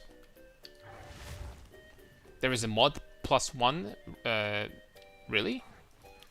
I get like 40% chance or something right now on my tablets, which should scale on the tablet modifier effect to more. I mean, look at the holy smokes, 346% number of magic monsters, 172 rare monsters. What the hell are these numbers? Hello? Did I get the double tablet effect? on this map. 6 additional abysses.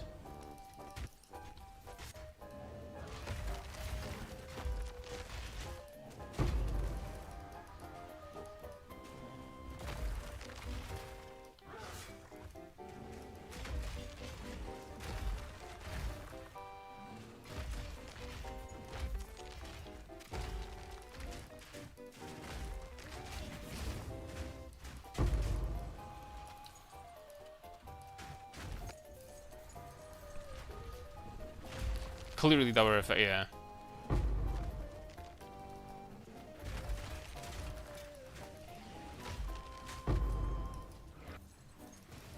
Has to be.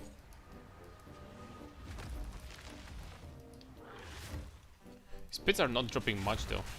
For how many of these pits I'm opening? That being said, like earlier we got like 2 divines on this single map, so I mean, shouldn't complain probably too much.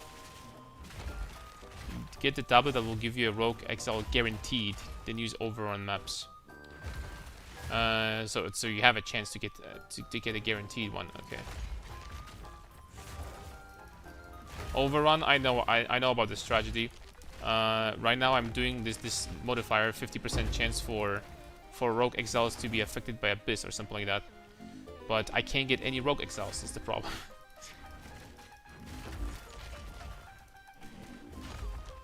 Controlled metamorphosis diamond, never used it. So this jewel allows you to allocate the nodes without them being connected to other nodes. So you don't have to take any of those nodes over here, for example. You can just take this straight up, right? The same for this, the same for this, the same for this. This is massive. This saves a lot of passive points. This is a really good slot over here. Keep in mind, it needs to be, it needs to say this. Only affects passives in medium small ring. It cannot be any different. It needs to be medium small. Just saying.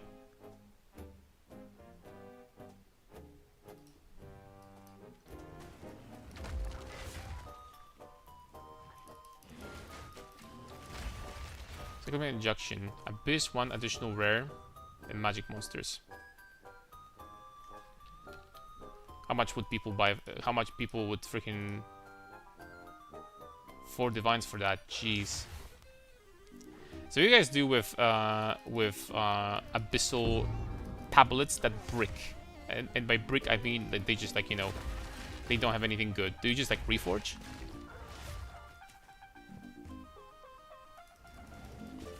I don't think I even finished the quest for reforging.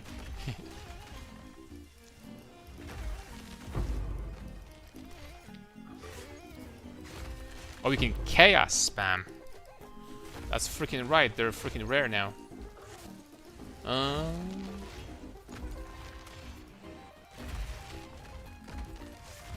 That's one way to do it, I guess. But the chances that we're gonna get 2 good mods at the same time are freaking, you know, apps rat's ass. It's not very high.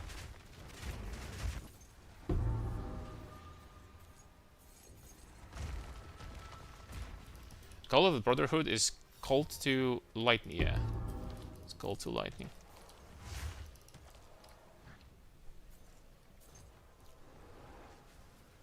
They can get sick mods. 5 gunners, eat them up.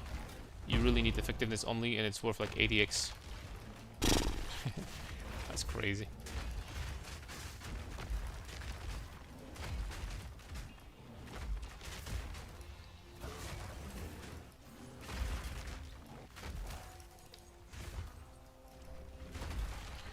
Gonna kind of like start farming Giga Juiced Abyss. I wonder how it's gonna go. Like the most juiced Abyss, if you know what I mean.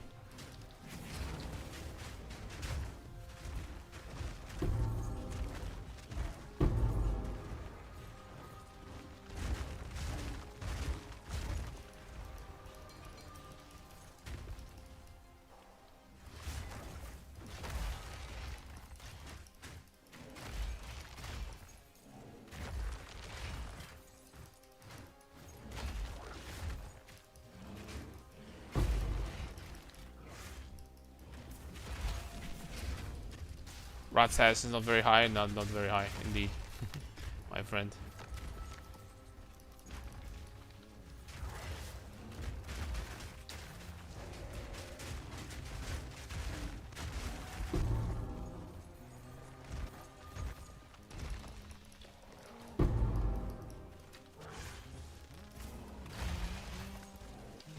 Damn, so many pits on this map. Jeez. Ooh, we have Monka as boss over here. Monka W. Damn it, I'm like, why am I standing still? I couldn't use my rampage. It's fine. Just finish him off like that. There we go. After all these pits finally slumping. Bastards. Is Life Leech good on gloves? Yes. Regardless of where you have Life Leech. I wasn't in better form. Okay, do it again. Do it again, pussy.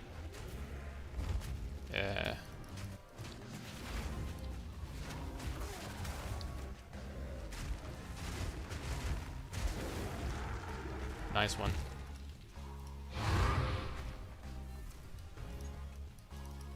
Well, that didn't hurt a lot.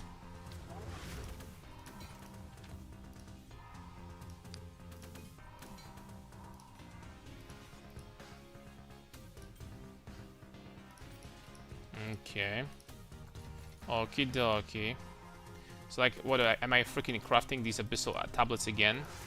Or do we just go with this? What we have over here, guys? I mean, these are not horrible, right? This one especially is not horrible. Let's just run these that we have right now. Perfect Exalt, Perfect Chaos from 1. It's a lot of money, my friend.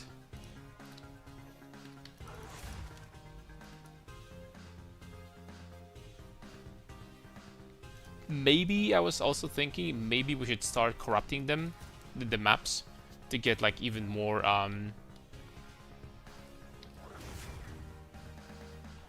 more modifier effect. You know, more mods basically. I don't know if it makes any difference if you have like tier 16 or tier 15, if it affects the loot. Probably not. I think it caps at tier 15s.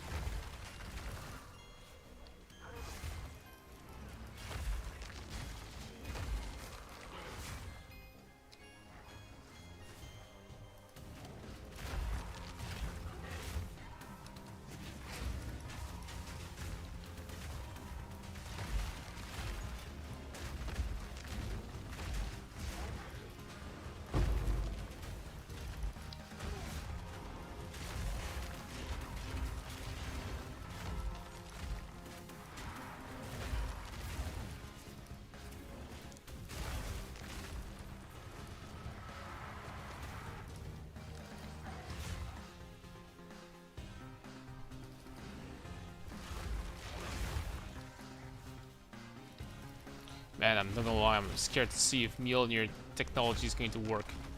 Do you guys know if Mjolnir consumes mana when you proc a skill? Because that's also important. And also, do you know if it works with blood magic? Like, for example, is it going to consume your life as a cost when you use it with blood magic?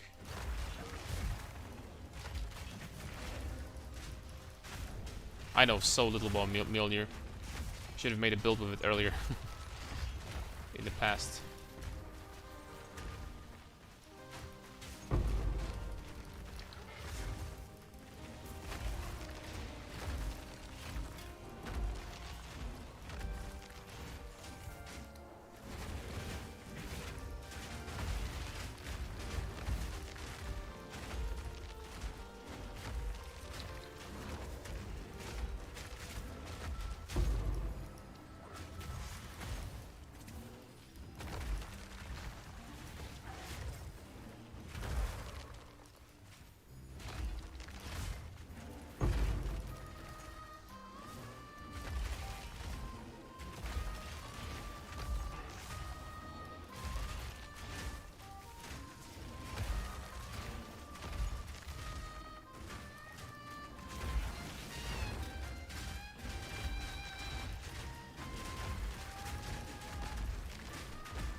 Okay, these guys, we need to bring out heavy guns against these fellas.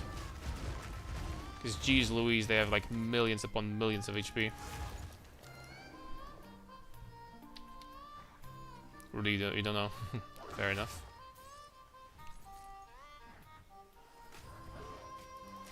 Oops.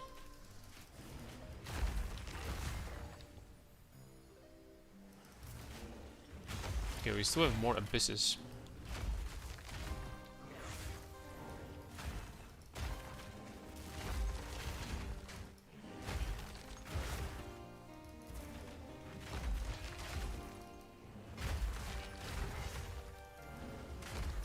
Yeah, let's finish the boss first. We're gonna know where the abyss is after that. I think the boss is this way.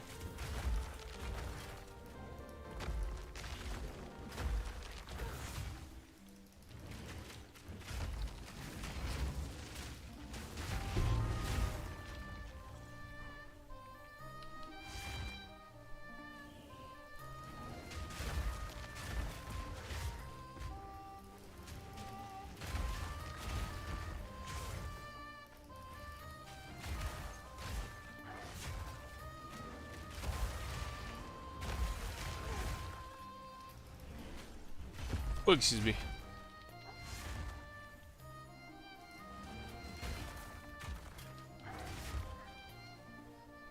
Wow. Thankfully there's a checkpoint because that would be some big ass freaking backtracking right there. That'd be some solid amount of backtracking.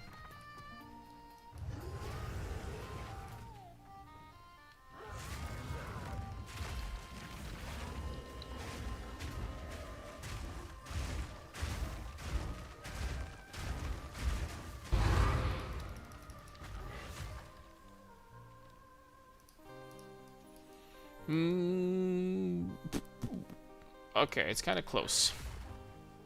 We don't need to go far.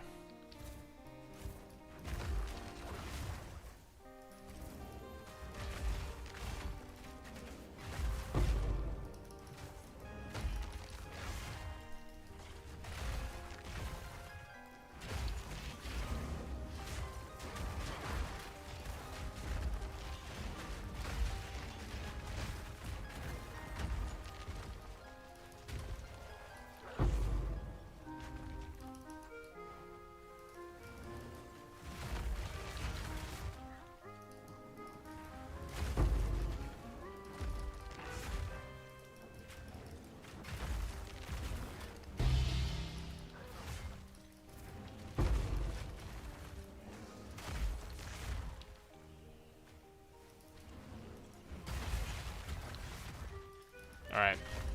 I've seen enough. Not the best layout, honestly. Not the best map to farm. There's a lot of like long corridors with like empty spaces.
Dude, I've been trying to catch you on stream. Been busy Christmas shopping in the morning.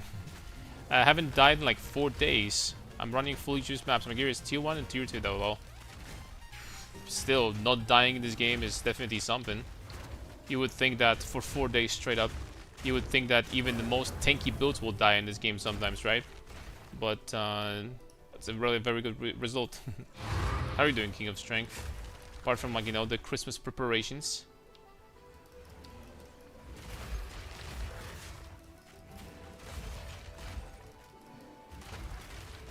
Hope you're doing great.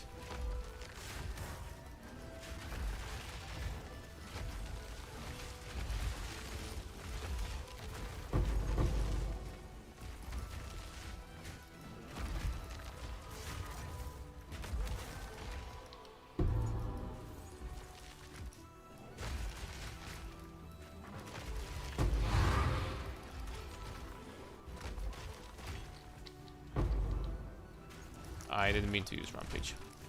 It's fine. It's fine. Everything is fine. Everything is fine. Everything is fine. Everything is fine. I mean, we haven't died in like... I mean, we're level freaking 97, right?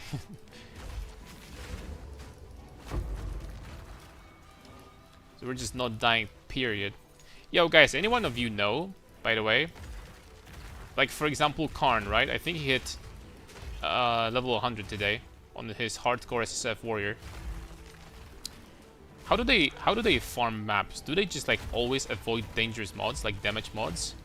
And they just freaking, you know, they just straight up go like boop boop boop boop, like zero damage mods, zero damage mods. You're trying to like avoid damage mods on maps, right?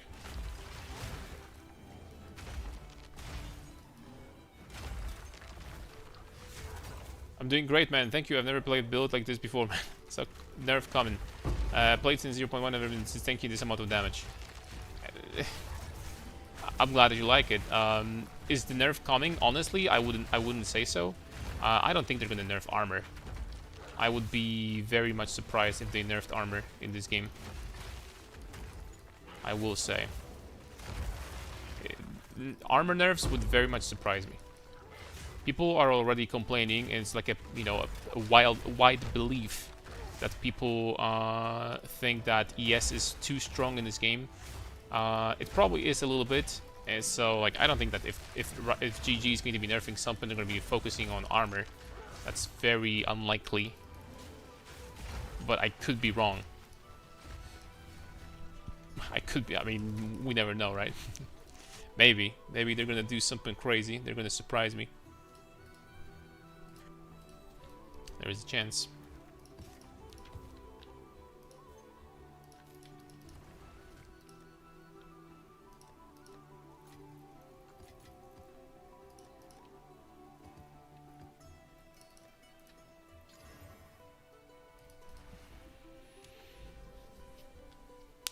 You did a citadel farming. How do you choose that? With tablets, the waystone drop help the multiple drops.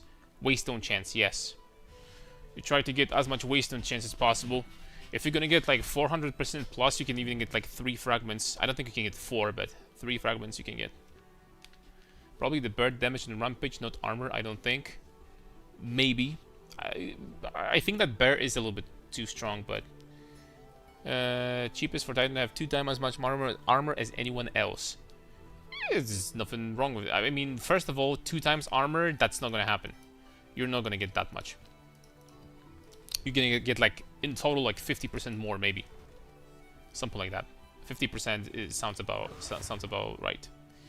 But secondly, is it cheaper for Titan to get much more? Not necessarily.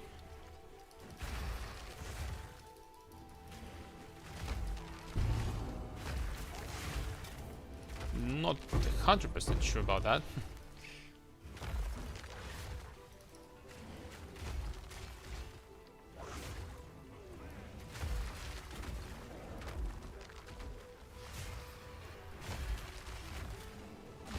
Armor is the good spot. We need more life and we're good. I don't think they'll be adding life to the tree. I have to say. I don't think they'll be doing that. I might be like a doomer, but I don't think they will. I think they will just balance the game around the amount of life you have. Maybe they're gonna add some items in the future, or maybe increase the amount of life you have on items, or something like that. I don't think they're gonna increase the armor on the life on the tree, like legit. I think they're gonna nerf ES eventually. That's what they're gonna do. It might be finally in 0.5. Armor nerfs though. I mean, life on the passive tree. I don't know. I really don't know.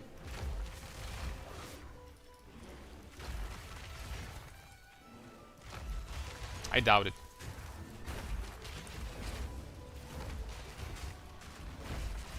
Armor feels so much better on Titan.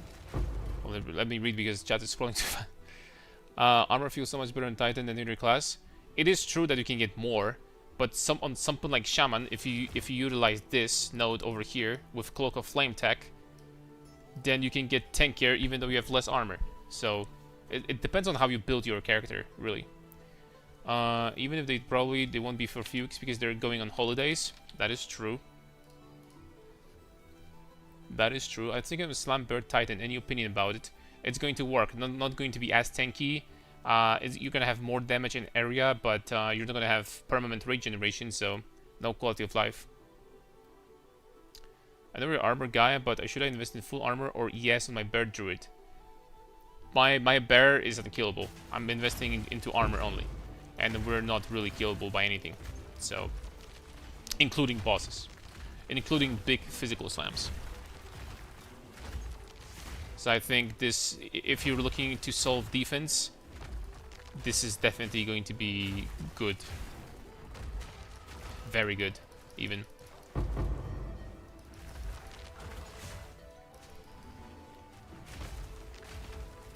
They don't know Karn yet. Let's keep it that way for now. I don't want my builds to get nerfed.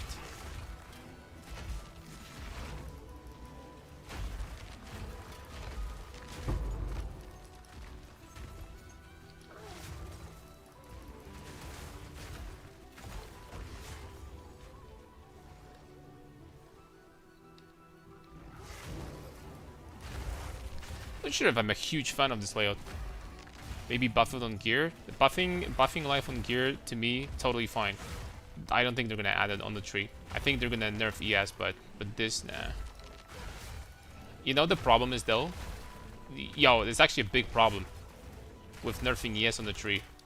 Now if they nerf ES on the tree, they have to nerf the hybrid nodes too.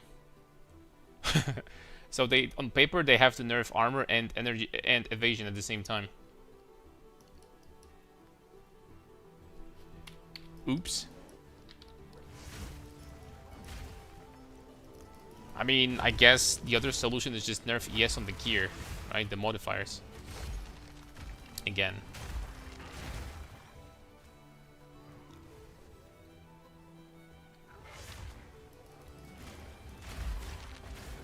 That would be fine. And this guy does a lot of chaos damage, if I'm correct, right?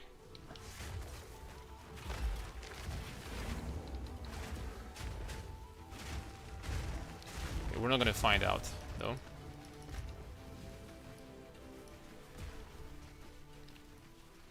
We're not gonna find out how much exactly. Not this time.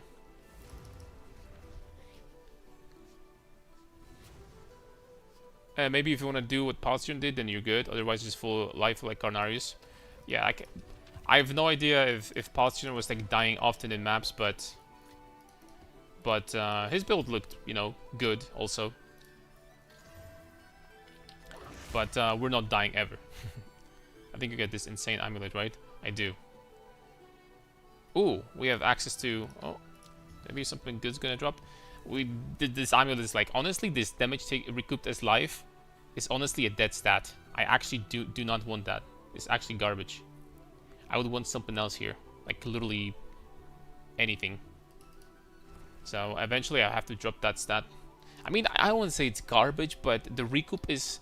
Bro, like, On a character that takes so little damage, let's just say that you're gonna get 500 damage, right? From something. From a boss ability. Okay, so now you regenerate 24% of that over 4 seconds. So that means, excuse me, over 8 seconds. So that means that every second you're going to be regenerating like 15 life. If you take 500 damage, you're gonna regenerate 15 life for 8 seconds. I mean, bruh.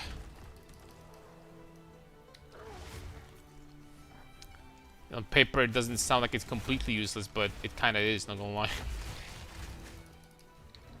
I can recover like freaking 1,000 per second with Flask, you know? Or like a insane amount with Leech. That doesn't sound like a lot now, does it?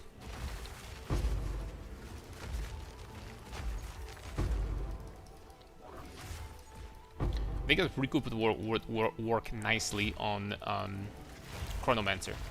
Because Chronomancer can make Recoup 2 times as strong. Which is big. That's actually big. But for anyone else, yeah. It's kind of like someone said a little bit earlier. It's kind of like with armor, you know? Like armor is going to it's going to be so much easier to get the very high amounts on Titan and like much lower amounts on anyone else. And you know, this is the same, right?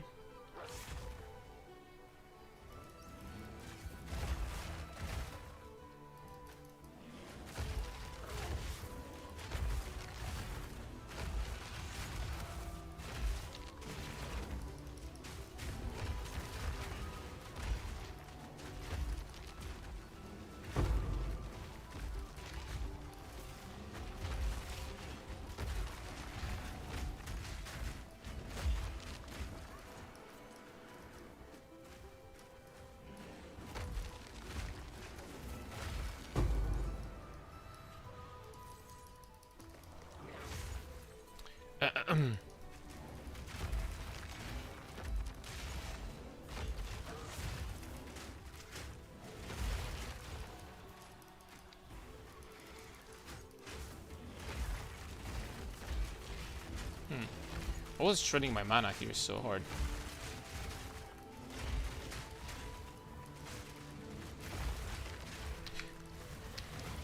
Shroud Walkers. Yeah, that was a close call, but I wasn't like paying like attention in the slightest. There's a Shroud Walker here with Shock, 41 extra fire, 31 extra lightning. Okay. Eventually, you're gonna lose your attention because your HP never moves. Then you're gonna get a Shroud Walker from Abyss and boom. You know what I'm saying?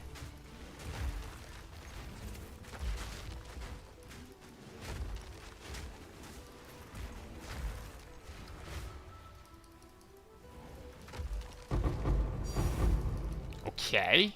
Finally something from these chests. Shade bitches.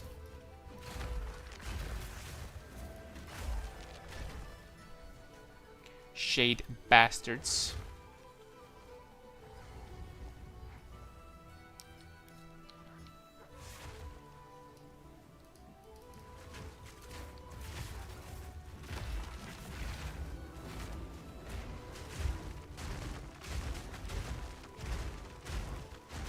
To say, I'd be pretty pissed off if I lost this map.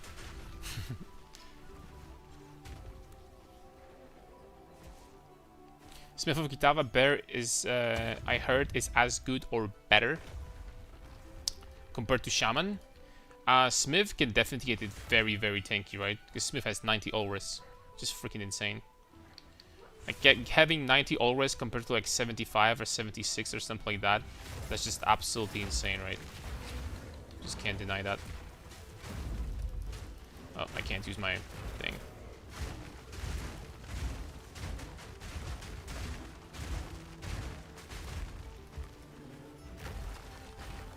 There we go. That's gonna take 2 days before he transforms. This animation is like way too long, by the way. Even during campaign, this animation takes forever. They overdid it a little bit, I think.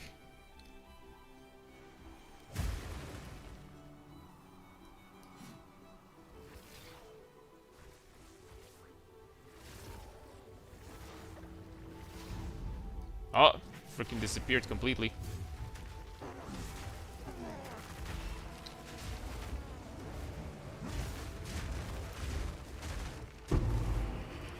Tahoe standing. Guys, do we even pick that up? Something tells me that we don't. Just out of curiosity, bro. Just out of curiosity, but... Nah, man.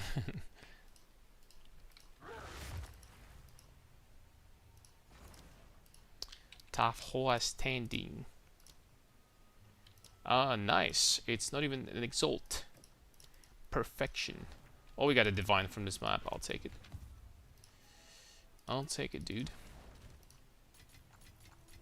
Oh, oops.